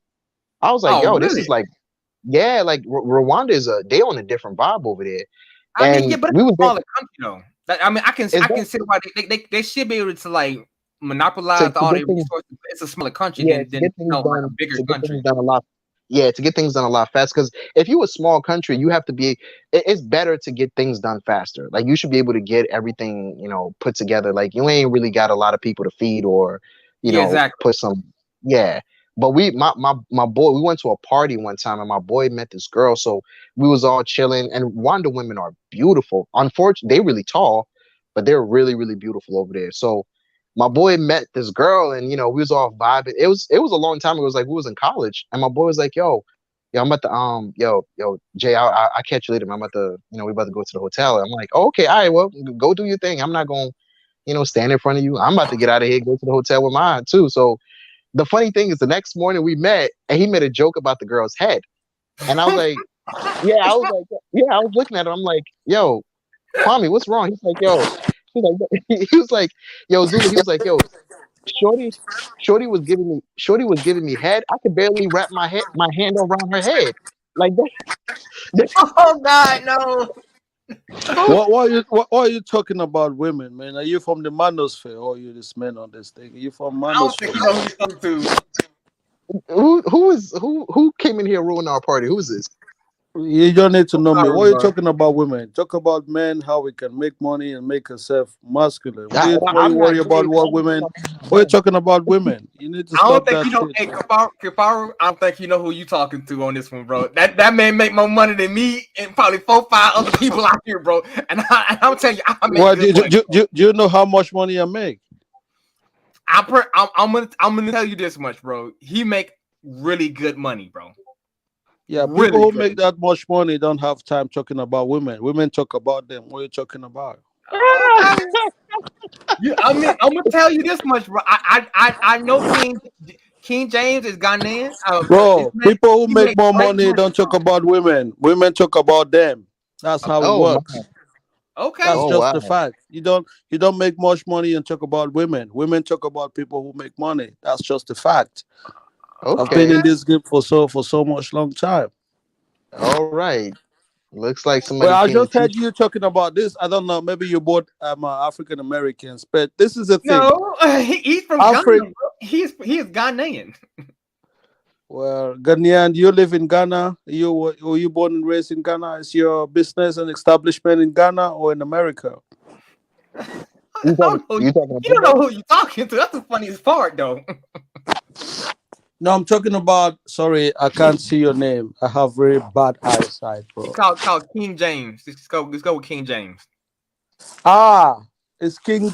Oh, King James. King Genocide. King James. What's the name? King James. Okay, I think I've not met that guy before. Are you Ghanaian? Yes, sir. You live in Ghana, King James. No, I roll between Ghana, Switzerland, and America. Are you businessman? I like business people because I'm doing business, man. Yeah, Uh, well, I don't want to get into your private life. I don't like doing that. If you make money, that's good. Good for you. You can teach some other brothers how to become like you. But there's a thing. When we talk about Africans, about African countries, I don't want when we talk about just one city. You understand? I don't mhm. believe, like, for me, an example, when I go back to my home country where I live, people consider that area rich people's area. You understand? But that does What not what represent country? my What country. country are you from? I'm from Cameroon. Oh, You okay. understand? What part? That What that part of that Cameroon? does not yeah, that does not represent my country. When I look at myself, my standard of living, that does not represent my home country. If everyone in my country can live like me, then I would say, okay, my country has got a standard of living. I can't take maybe like Douala or Yaoundé, where they have like really high standard of living, industrialized towns, you know, work, industrialization, and make that the standard of my country. I don't like doing that. And when I leave those areas, I go to rural areas, people suffer. That's why I don't like Africans coming and say, "Oh, I live in this part of the country. It's good." No, no, no. You don't say that. All of that country needs to have at least basics. You understand what I mean? Then we can say, Yeah. okay, our country is good. We can't talk about Rwanda and we're just talking about Kigali. That's just Kigali. Out of Kigali, what do they have? You understand? Not just Kigali or maybe Yaoundé, maybe Douala, maybe Accra or Kumasi. Ghana is not just Accra and Kumasi. So many other towns, what do they have? So we should try to have a level, what's an average, then we can use that average to compare. That's just my problem I have with these Africans. You I mean, understand? Kafaru, I'm gonna tell you this much, right? Now, Georgia, I can speak. I can say southern states, right? But like outside of the major cities, the standard of living, I mean, it's pretty still decent. I'm not gonna lie to you, but it's completely different from living in Atlanta or living in, let's say, Miami. Then let's say you live in quote unquote, let's say, I don't know what part of Florida, Tallahassee, Florida, right? You live in Tallahassee, Florida, that's a completely different ballgame. You live in Jacksonville, Florida, that's a different ballgame. Like it is still decent standard of living, but the major city is the apex, quote unquote, of what your people or what your country has produced, right? So it's always going to be that difference between the city and then the village life. You know what I mean? Same thing. Yeah, I'm speaking because I've traveled. I've been in so many European countries. Okay, I just want to say it out there. I've been to Ukraine. Okay, so Ukraine, like the cities that are considered rural areas, less developed areas, they've got a lot of amenities that in some Africans cities that is considered developed, have got an amenities, don't still have that.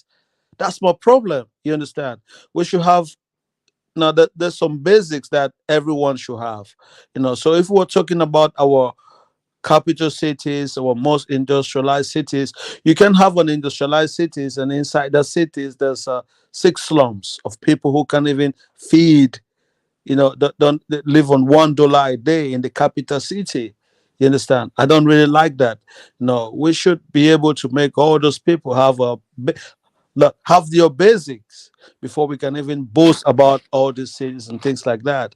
In the Western world, it's not like people don't go really, really low like to go in Africa. You understand what I mean? So we should try to make the standard of living of the average Africa have some basic stuff, and that's what we're not doing. And you know what I'm trying to say. You understand?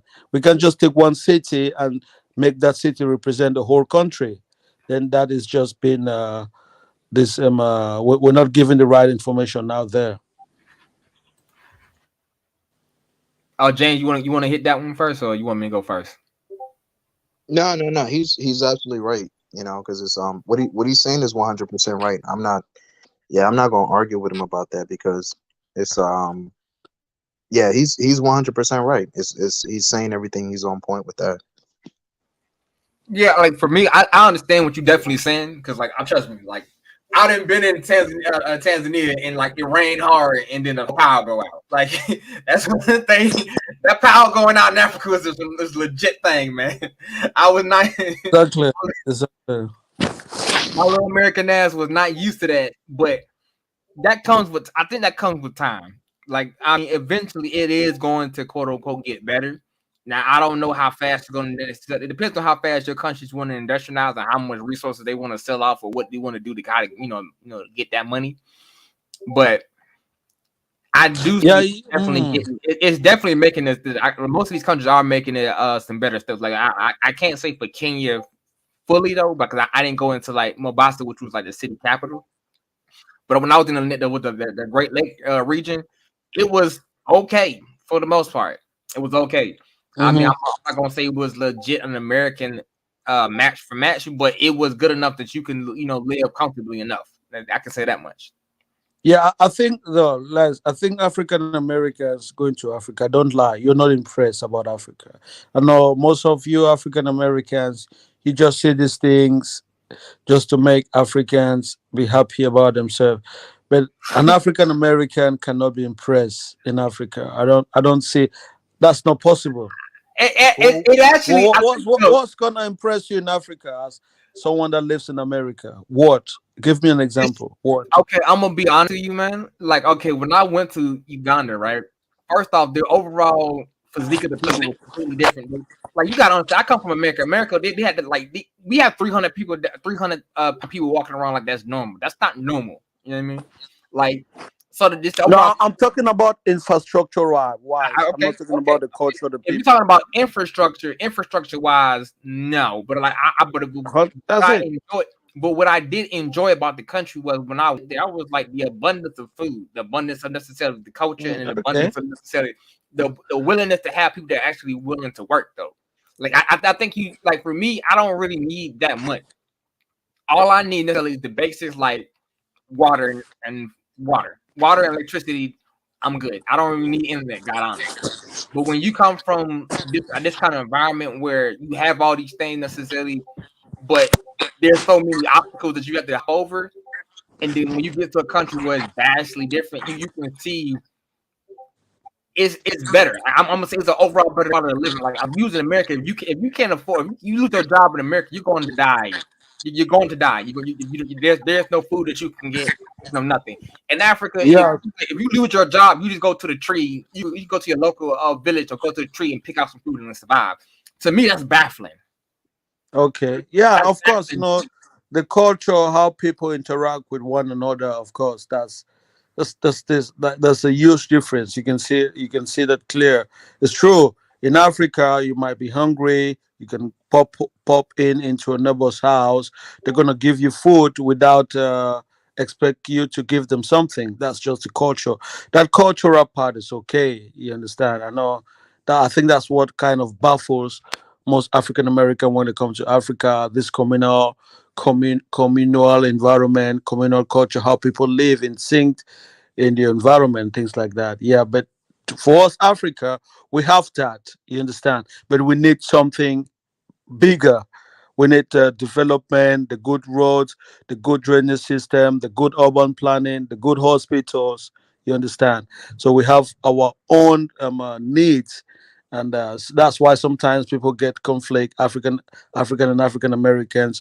We have two different interests, and I think Africans we need to build our communities and our nation to make them conduce now, habitable for our citizens, and yeah, something like that.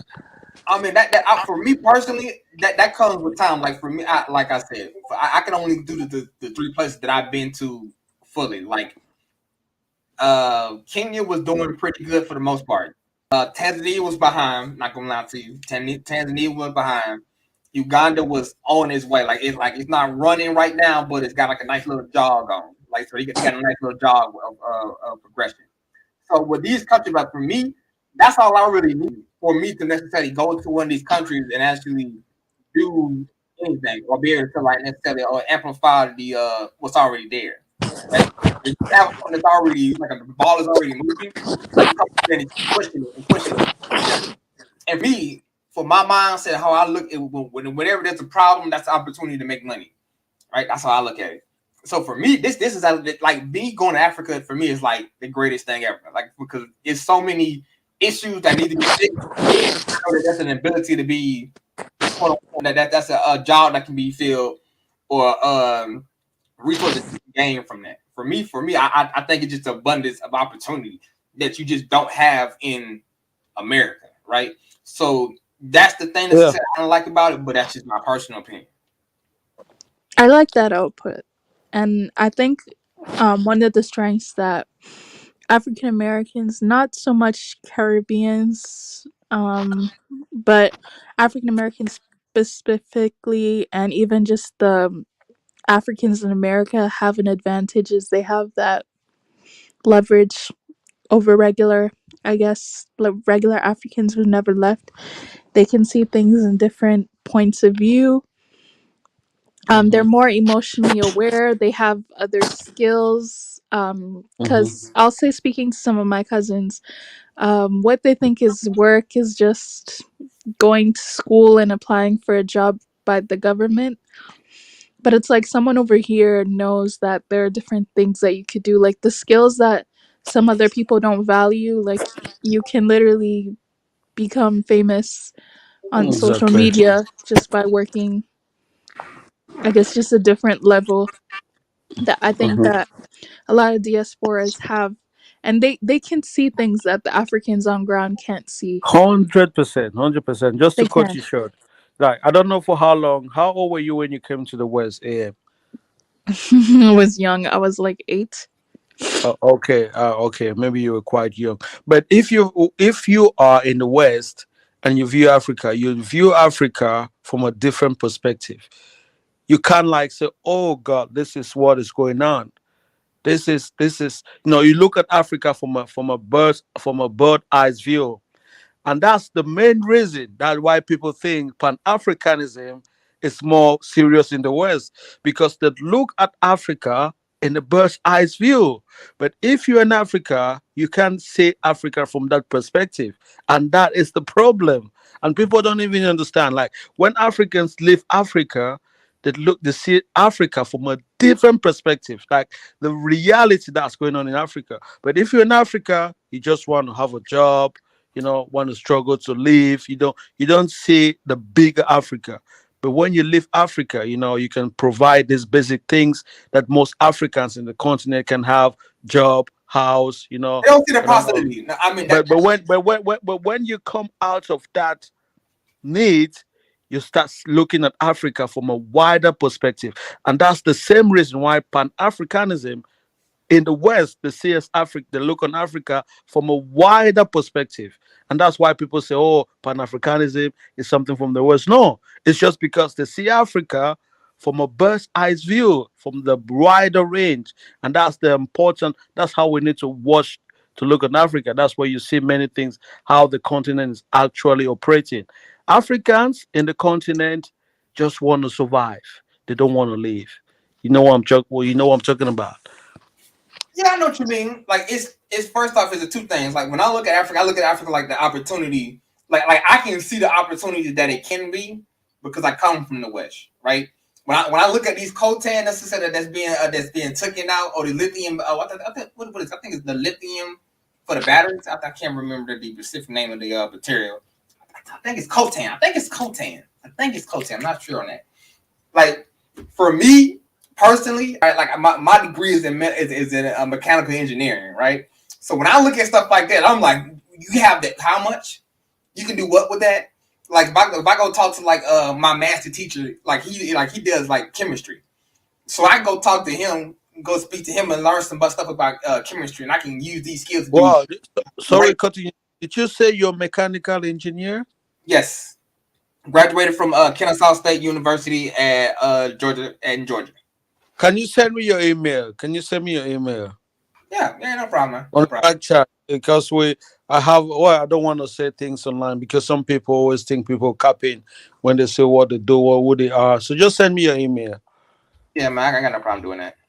Yeah. That's how we connect, bro. But yeah, like I said, like when you go to these countries, for me, I can see all the things that you don't have and the things that you can possibly set up, right? So especially considering like the environment is so fruitful that I don't know. It's like it is probably the best continent in the world to live in. Like I just can't see. I can't say that. I can't say because I've never been to China. I never been to all those places. But to me, when I look at the environment of Africa, I'm like, this is the perfect place to be at. But I think that's how the hindrance of Africa is that it is perfect place to be at. The driver is not there, or the driver is not necessarily as frantic like another place. Like you go to India, they have a drive. They drive because of the fact that they need to do it. Like Europeans, they needed to necessarily develop. They're like, I think Africa, since like Africa is so good, it's such a hospitable place.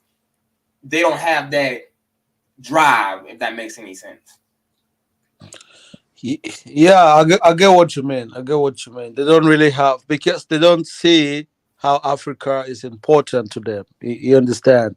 They don't really see how the rest of the world view Africa as a breadbasket. They don't Yeah, see how the rest of the world want to get a piece of Africa. How valuable Africa is to the rest of the world. They don't actually see it. They just see themselves as some individual people who want to survive. I get what you mean, and to make them see themselves as valuable, to live in the most valuable continent, the continent on the world, on the planet, then maybe they will start looking at Africa as a really, really important piece of puzzle in this whole world economy, politics, or whatever. but Yeah, I get no, what. but like I said, when I was there, the thing that I was noticing that for me that was kind of heartbreaking was the schooling system. And when I mean like I literally read a magazine, not a magazine, it was a newspaper, and they had like one science question, and all the science questions were wrong, all the mathematical questions were wrong, and I'm sitting there like, that was breaking my heart personally, because I'm like, I didn't even have like some. It was like, why does a duck have webbed feet? And it was like, it's a mutation. And I'm sitting here like, oh God, no. Like, it was just stuff that I was just seeing, just like was hurting my heart. And I'm like, yeah, like with this kind of educational system, you're not gonna be ready for the like global fight for supremacy for your nation.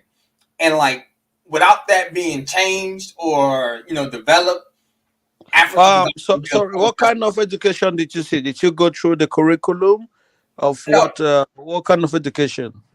I went through. I sat in and I watched the it was the first primary school, and I'm looking at the things that they were teaching. And I'm like, this is not going to get you into the position that you need to be for competing on a global scale. That's what I was saying.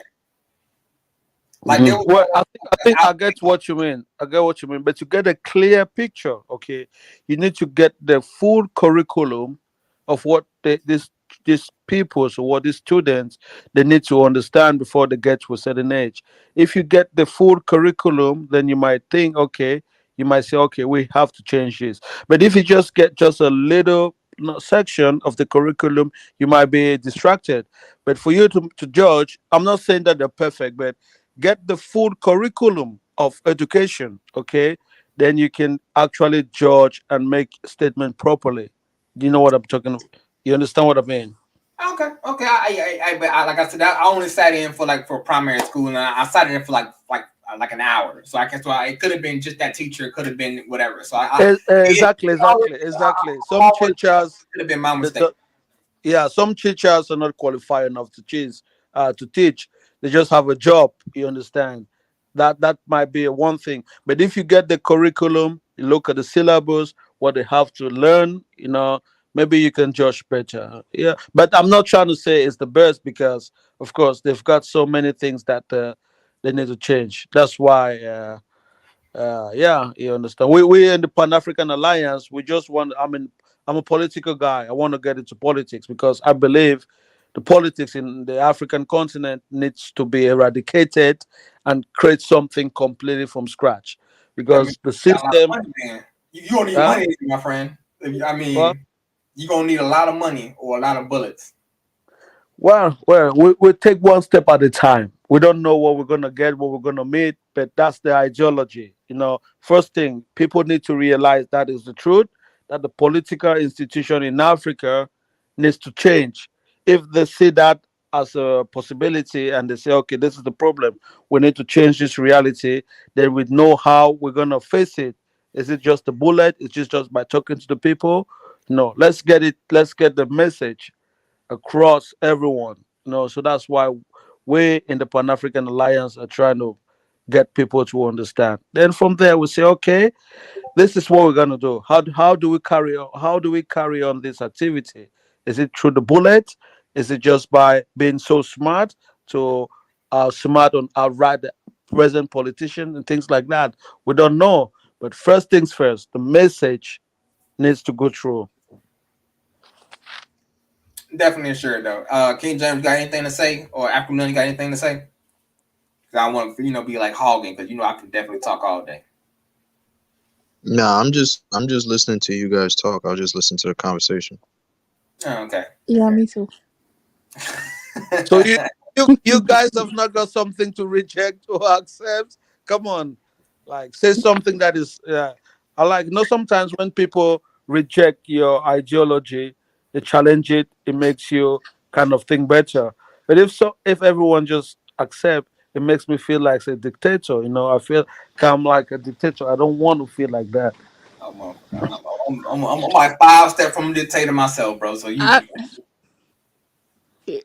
yeah, no, I don't reject it. I think it depends on the country, though, to be quite honest. I don't think some countries can be saved at this point. Really? Personally. Yeah, I don't think some countries can be saved. Which ones? Don't worry about it. No, just African millennial. Some Say African it. countries can't be saved, you Say know? it. Like, Say it. Just say it. Don't be scared of all those things on YouTube. Just say it. Oh, She want to say uh, she want to say It might Nigeria be so my bad. country. I don't care. It might be whatever. Just say it. She wanna say, yes, she wanna yes. say so Actually, bad. yes. Congo, Yeah, Nigeria, and yeah. Sudan. It's some of them motherfuckers. They just not gonna make it. We just gonna Yeah, have I to don't check. think oh they're no, gonna bro! I make ain't gonna it. lie, bro. Congo's out here. I I'm don't. looking I at don't this see shit it. like, please, please, Zulu, Congolese, let me bro. tell you. Like, Nah, Zulu, let me tell you. Some of them niggas, we just gonna have to charge it to the game and keep it pushing, cause they not. I'm telling you, bro. I'm telling you, like I've been to some of these places and I'm looking around. I say, these, this nigga might be selling his own little. He might be selling his own sister tomorrow morning.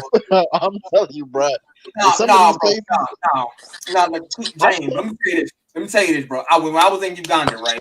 I really snuck over to the border to talk because, like, for me, I was talking to the Bonnie and Cola girl, so they live in African millennial. Sorry for cutting you guys short. Go ahead, You man. just said something that Nigeria can be saved.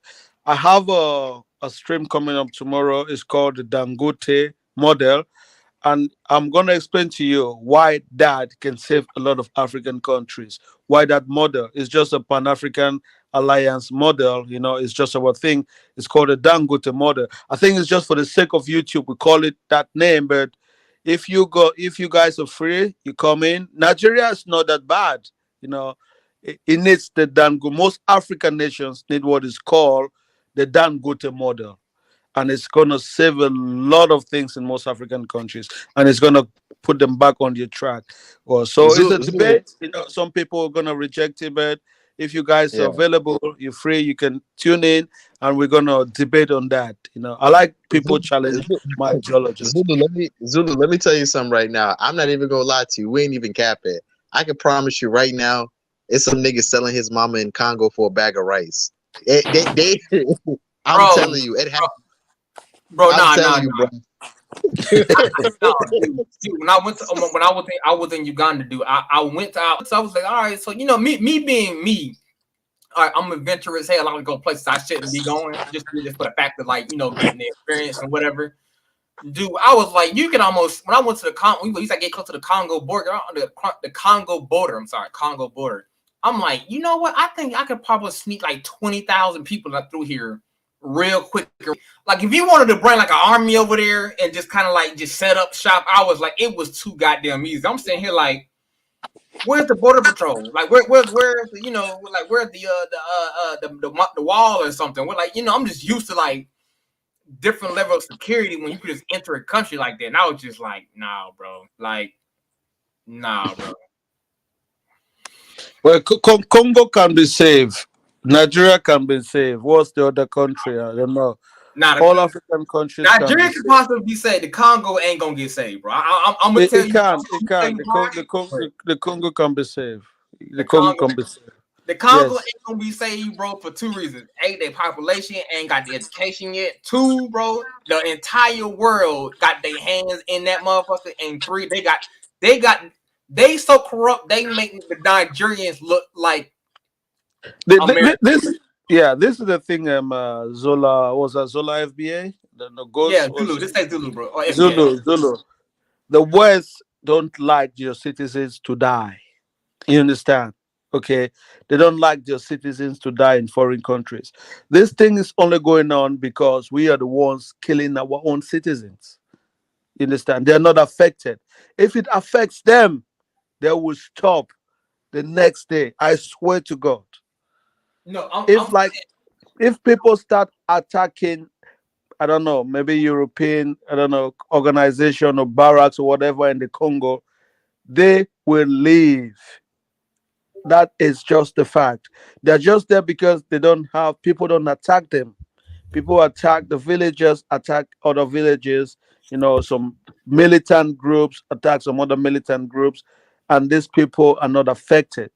That's why it's going on. It's not about them being there, it's about these people killing their friends or their brothers.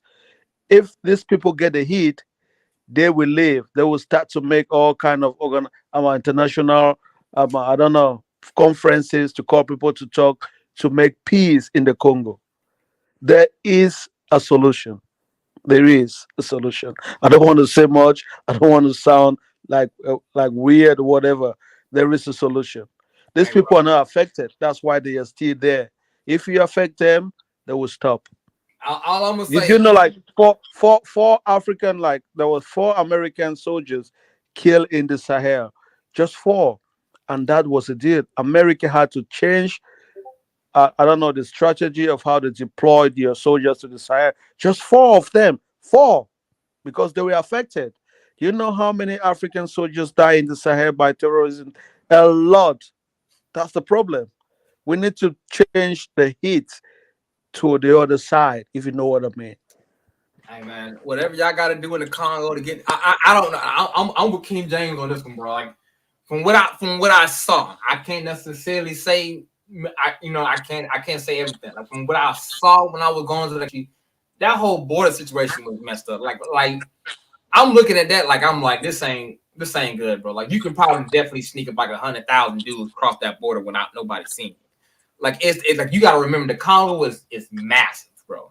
Mm-hmm. Massive. Mm-hmm. So to even properly patrol that, you need you would like I don't know 300 men or it was like $300,000 man team to like patrol that border correctly. Mm-hmm. You need at least that much. And that's just one side. That's just that's just the But eastern region, bro. That's even like the north, yeah. southern. You know what I mean? Like Mm-hmm. Mm-hmm. Yeah, this is the thing. You have the EAC now going into Congo, and they're making really great they're having some great achievements, having some really great moves. So I'm just watching them, to see how further they can go. So for now, I'm just watching. I think they're having a good I don't know reviews. They're doing things good. They're having they're on the right track. So I just want to watch the EAC, what actually they can do, what peace they can actually bring to the Congo, what level of peace and stability, and from there they can move on. I'm So creating the East African Federation, East African Community. I'm guessing. yeah, it's African community. Yeah. Okay, ain't they robbing that bitch? Well, well, I don't. Well, that's Well, it. this No, is bro. the thing. No, bro.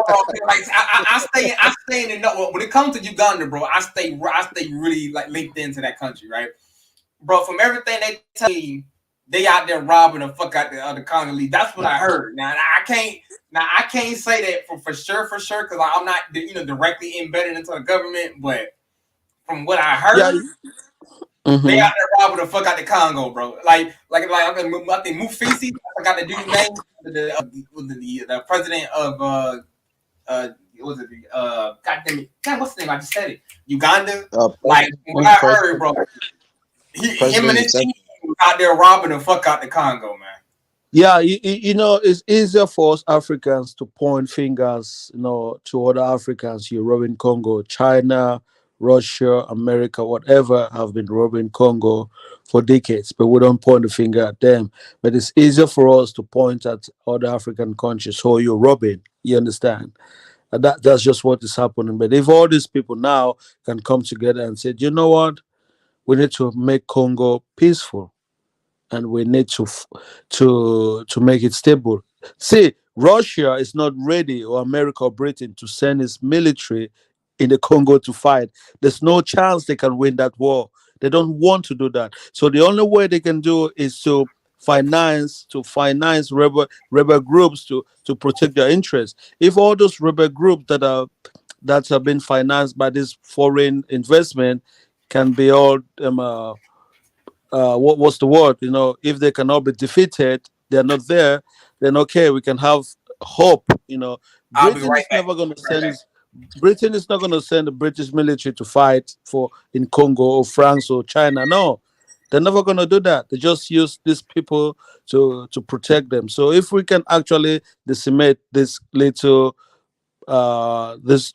splinter cells in the Congo, then there may be some hope. So that's why I'm just watching at the EAC to see how far they can go. But up to now, so far, so good. They're doing a good job. So I appreciate them for that. There's hope. There's hope. We are just we're just the ones who can actually make us better, not some other group of people. Yeah. Hey, what's his name? Uh, Zulu, you still there? I think he said he'll be back. I don't know. Maybe he's busy. Yeah, he'll be back. Oh, okay. I African with the millennial. I think Congolese. it's definitely my first time. Hmm. It's my definitely What? first time being here. Thank you for letting me come up. I'm gonna catch you guys later. I'm about to go get some. Yeah, no worries, no worries. All right. Thanks for calling Uh, in. Mr. So Kila Faru, it was nice meeting you, bro. yeah, I don't know. You can subscribe to my channel, bro. I'm gonna have a really important, high level conversation debate tomorrow if you're available. Okay, I'll see if I'm not too busy, I'll drop in there. But thanks a lot, bro. Yeah, thanks. All right, bro. I'll catch you guys later. You guys be safe. Yeah, okay. Yeah, I came late. So what are you saying that Ghana didn't scam nobody? What was the topic? I think I came in late. Yeah, that was the topic that the year return. Ghana didn't scam anyone. Ghana's, like Ghana shouldn't be criticized as much as it is. It's kind of annoying. That was basically what I was talking about in the beginning. Of course, Ghana didn't scam no one. I will stand with Ghana for that. They told people this is what it is. If you want to come, you come. If you don't want, okay. I think they were doing that for good faith. It was trying to bring African diasporas back to the, not like actually bringing them back, but telling them there's an option. You can come to Africa and relax if you feel like tense.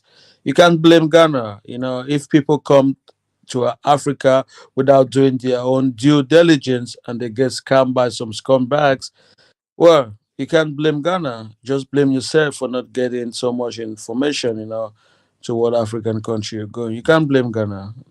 I say, yeah, of course, I'll accept that. The thing that we were talking about Congo though,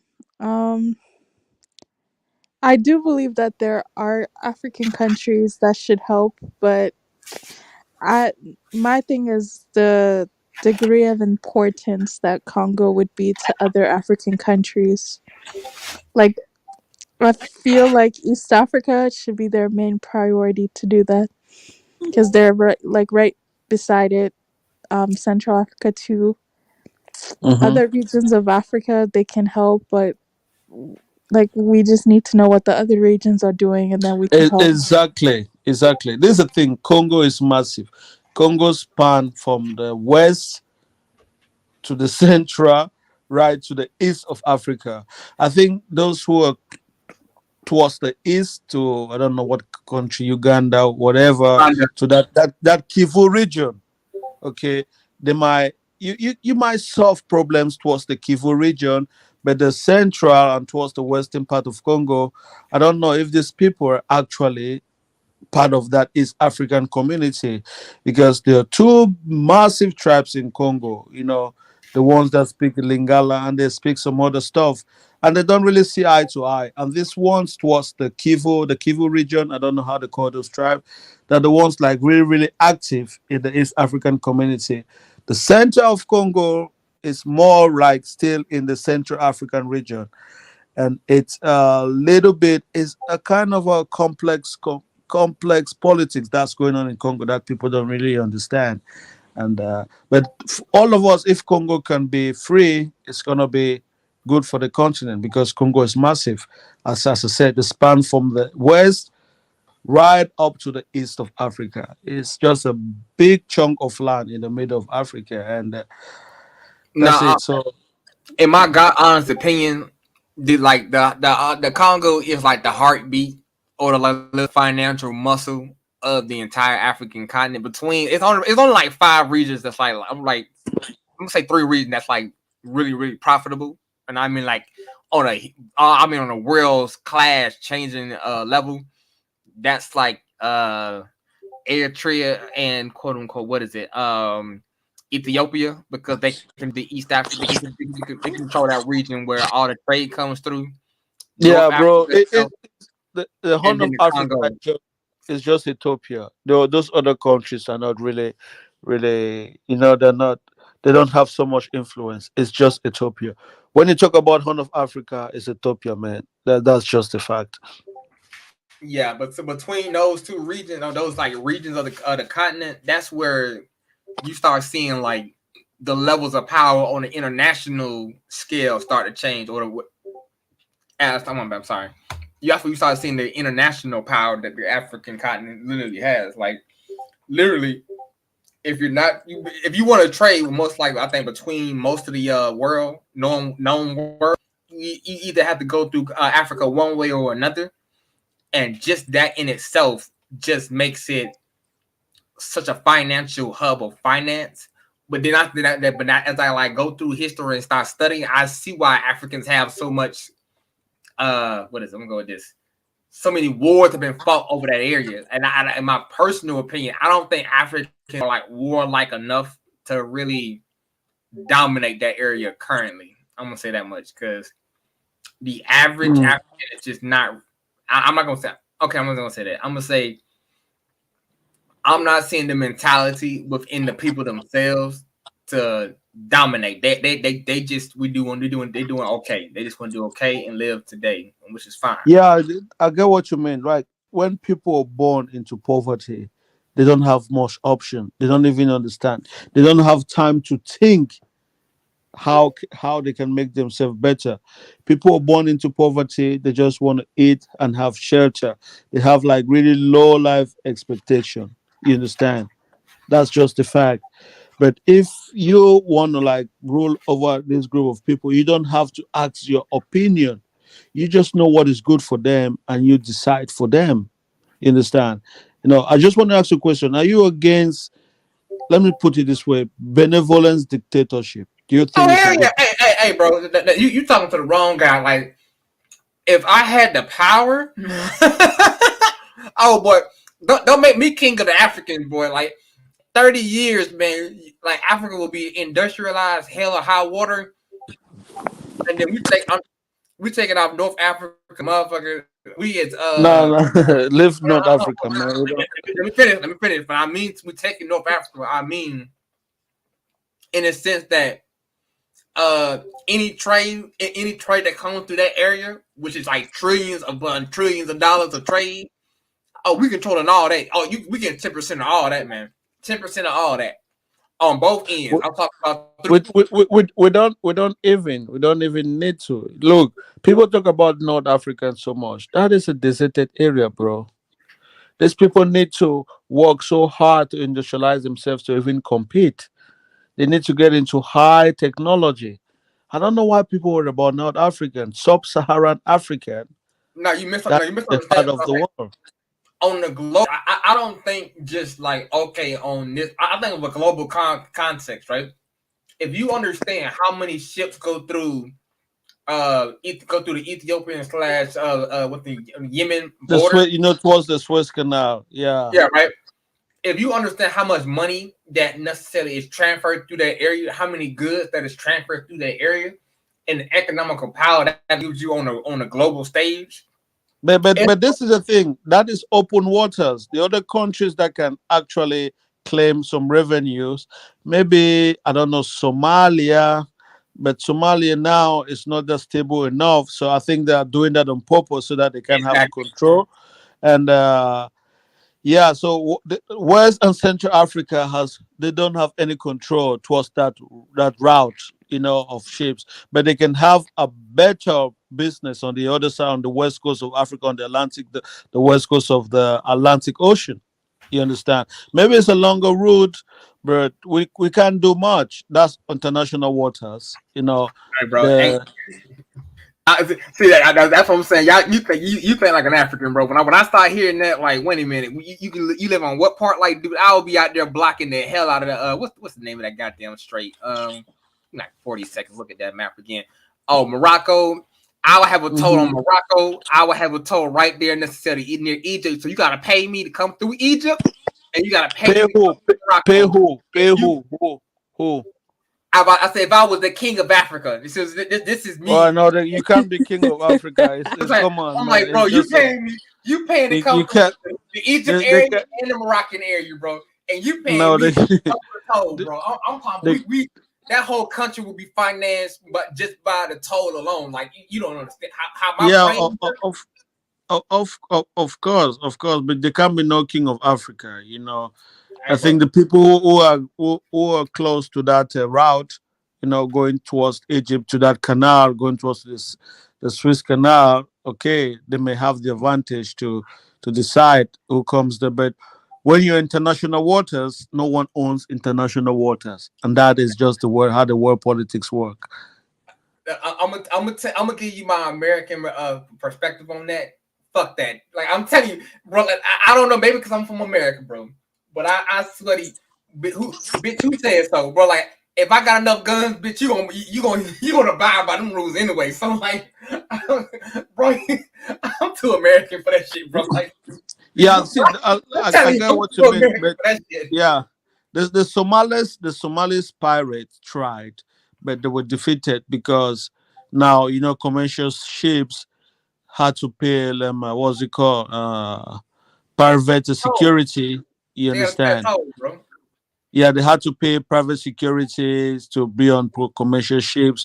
It's hard. It's hard. It's just reality. But to me, even if we give that away, there's still so much on the continent that we can still leverage to make yourself still very dominant in the world's global economy. You Man, understand? There's just so much. We just need to be organized. I think we lack organization. you We have lack you lack organization. organization and you lack necessary coherency. Like Ghana, like Exactly. if Ghana, like, hold on, let me be fair. If Ghana themselves, right, and let's say the other two West African nations that also said that they import the most coffee, say, okay, the price of coffee is going to be $8 a pound, or let's say $10 a pound. Man, do you not understand how much financial gain they would have in the next 5 years, bro? Yeah, Like this literally, Ghana, if they set their price of coffee to that limit and it's held to it, bro. Ghanaians, we out here driving Lamborghinis like okay, people live but in this is the thing. This is the thing, Zulu. Listen to this. People always say that we're gonna set our price, but this is what some people call the catch-22 questions. If we Africans we don't consume those products, what do you do with them? I'll give you an example. If maybe Switzerland, Holland, I don't know what, America said, you know what, we're not gonna buy Ghanaian chocolate. We don't need it. We're not gonna buy Ghanaian cocoa. What do you think Ghana is gonna do with that chocolate, with that cocoa beans? What do you think they're gonna do with it? First off, it's two things. Some things are always going to be useful to somebody else, regardless, right? So even if the United States of America or let's say the other European nations say we're not going to use it, you can sell it to you can sell it to India, South Mhm. South Korea, China. China has a massive. Exactly. India is not going to buy with at the same cap as the United States or those European countries. It's going to be even cheaper. So to me, what I'm trying to say is we should consume our own product first, have value for our own product before we even start exporting them to the rest of the world. That's true. I mean, that's good and bad at the same time. I understand the concept, but what I'm saying is when you can regulate the price, you can necessarily set the price. When you set the price, you can literally start manipulating the world economy as you so see it. And that's what I'm talking about on a grand scale. Like, so I understand what you're saying. Bro, yeah. This is what Africans don't realize. The West is trying your best, okay, to stop the dependency from Africa. I've seen now they're actually producing orange in some part of Europe, maybe Spain and Greece. They're They trying can't. to maximize that. Look, they're trying to make it in such a way that they don't need to depend on Africa, and we don't really realize that. And if they can realize your dream and stop, we're gonna get even poorer because among ourselves we don't even trade. All our trade is geared towards Europe. If they can actually stop depending on us, then it will be even more worse for African countries. What are you gonna do with all the minerals? You don't manufacture it, you don't transform it. You don't do nothing with it. You just want to get it and sell it to them. So I think we need to actually change how we see things. We need to have value for our own national resources. Not the rest of the world don't have to see value in what we have. We as Africans need to see the value in what we have and try to use it to make us ourselves as Africans countries better before we even think of selling it to the rest of the world. But we don't have value for the things we have, for the things we have. The value come from outsiders, and that's the problem. That's just my problem. You understand what I mean?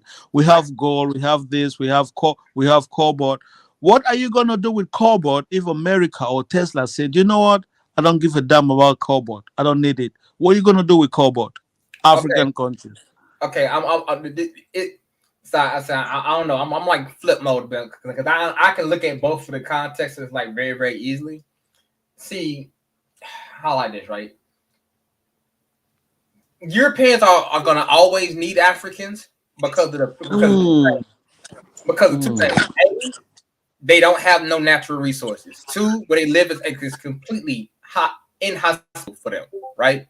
So they can't grow food year round. They can only grow food at a certain amount of time. So they have a cap on how far their population can grow, and they have a cap on their resources. Sorry, cutting you short, Zola. I've seen greenhouses that are mega greenhouses.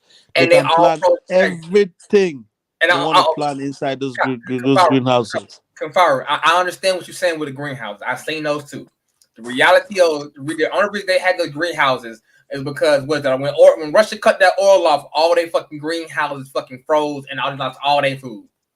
See what I'm saying? So like, bro, when I tell you I'm very internationally connected in, oh boy, I am very internationally connected in. The reality is they are basically stuck between a rock and a hard place. Russia don't supply them with their natural resources, or they can't get it from Africa. They're fucked. They understand that they're fucked, right? So they're always going to need to either lean on between Russia or Africa, right?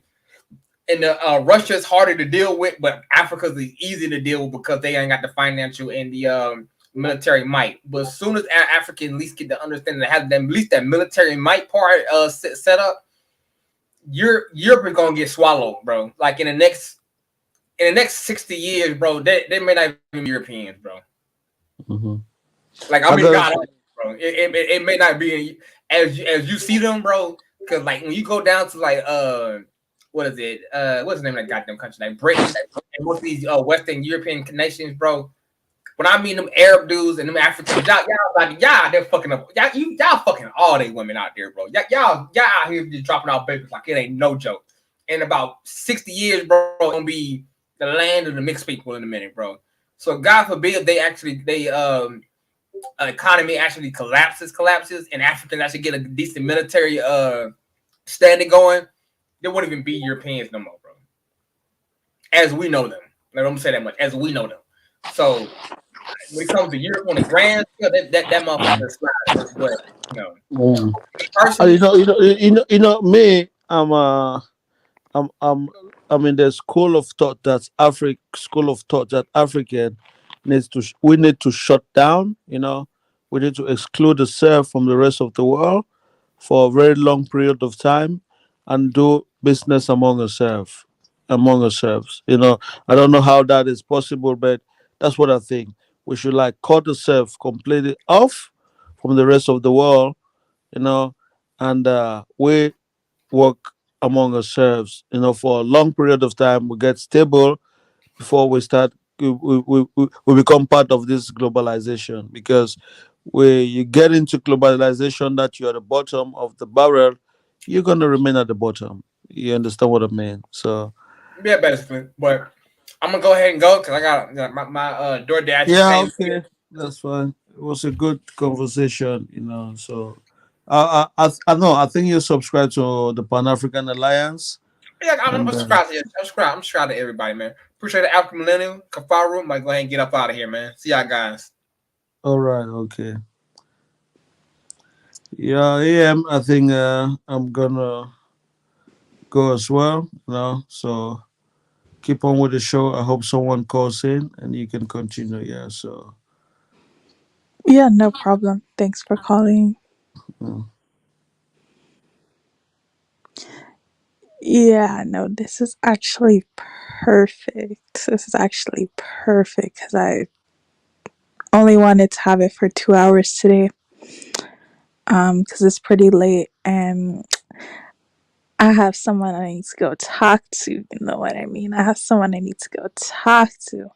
But anyways, yeah. So the topic was a very interesting topic. Initially it was about Ghana's year return, and then we kind of talked a little bit. We got a little into the whole Congo, Africa. What's Africa supposed to do for each other? I guess why are some of these countries vulnerable like the way that they are? How can these countries be taken more serious in the international sphere? I do like that conversation. That reminds me of the conversation that was happening in Kaizo's channel this morning, where IC3 and to be honest, like I'm nothing against IC3, but this is something that I really noticed, and I recently had to check myself too. Right, there's nothing wrong with talking about what you wish for African countries to do and everything. There's nothing wrong with that, but I feel like there's a certain level of criticism that some people give to African presidents, African governments, that they're just speaking from the comfort of their own life, being onlookers. Like, none of us are actual presidents, right? None of us are actual members of parliament. None of us actually have to make these really important decisions behind the scenes. So it's a double-edged sword. It's like you want to speak bad about the African leaders, you want to speak bad about the African government, but really, what are these deals that they're having with the West behind the scenes? Like, how do you know that when you stand up to the West that your life is not in danger? Like, how do you know that? And a lot of these people speaking, would they actually put their lives on the line like John Magufuli did? Would they actually put their lives on the line to go against the West's narrative? So, I mean, sometimes it's like I hate to I hate to excuse bad behavior, but I mean, we really honestly don't know the stress that a lot of these African leaders are going through, and I think that what our responsibility should be as a people is to be better backups, be better alternatives, so that if these governments do go against the West, they have other African leaders or they have members of their nations that can support them. I feel like that's something that's been lacking for such a long time. Look at a lot of these African governments, African revolutionaries who are sold out, and you look into these situations and you see that it was a fellow African, a fellow African who helped sell them out to the West. So I think we just need to work more on that aspect of it as opposed to just focusing on the individual, focus on the environment, focus on the proximity that these leaders are the people who are surrounded these leaders, can they be trusted as well? You know what I mean? Like we gotta think more about that. But anyways, that will segue into the next topic. The next topic is something along these lines. It's about the Ugandan president. The Ugandan president, Museveni, said that he's going to stand up against the West. He said that he wants to get rid of the American embassy in Uganda because he doesn't like what the Americans, he doesn't like the everybody is happy, the rainbow agenda. He does not like that. So he wants to stand against the US. Now, the question here is, who is going to be supporting Museveni? I make fun of Museveni just like any other dictator. I really do. But I mean, if he has the guts to say, hey, I'm standing up to the US, I want to get rid of this embassy. What are the other Africans doing about it? Like, are they gonna. Anyway, so yeah, so that's what I'm gonna talk about next time. I will be streaming Tuesday. I'll be streaming on Tuesday. But guys, thanks for participating. Thanks for being here. And I'll see you guys soon. Probably see me for 5 minutes, 10 minutes on Kaizo's channel. Actually, Kafaro has a live tomorrow. I'll try to show up. I'll try to like actually join the panel and join the conversation. But guys, once again, thanks for spending these 2 hours with me. And I'll see you guys on Tuesday. Bye.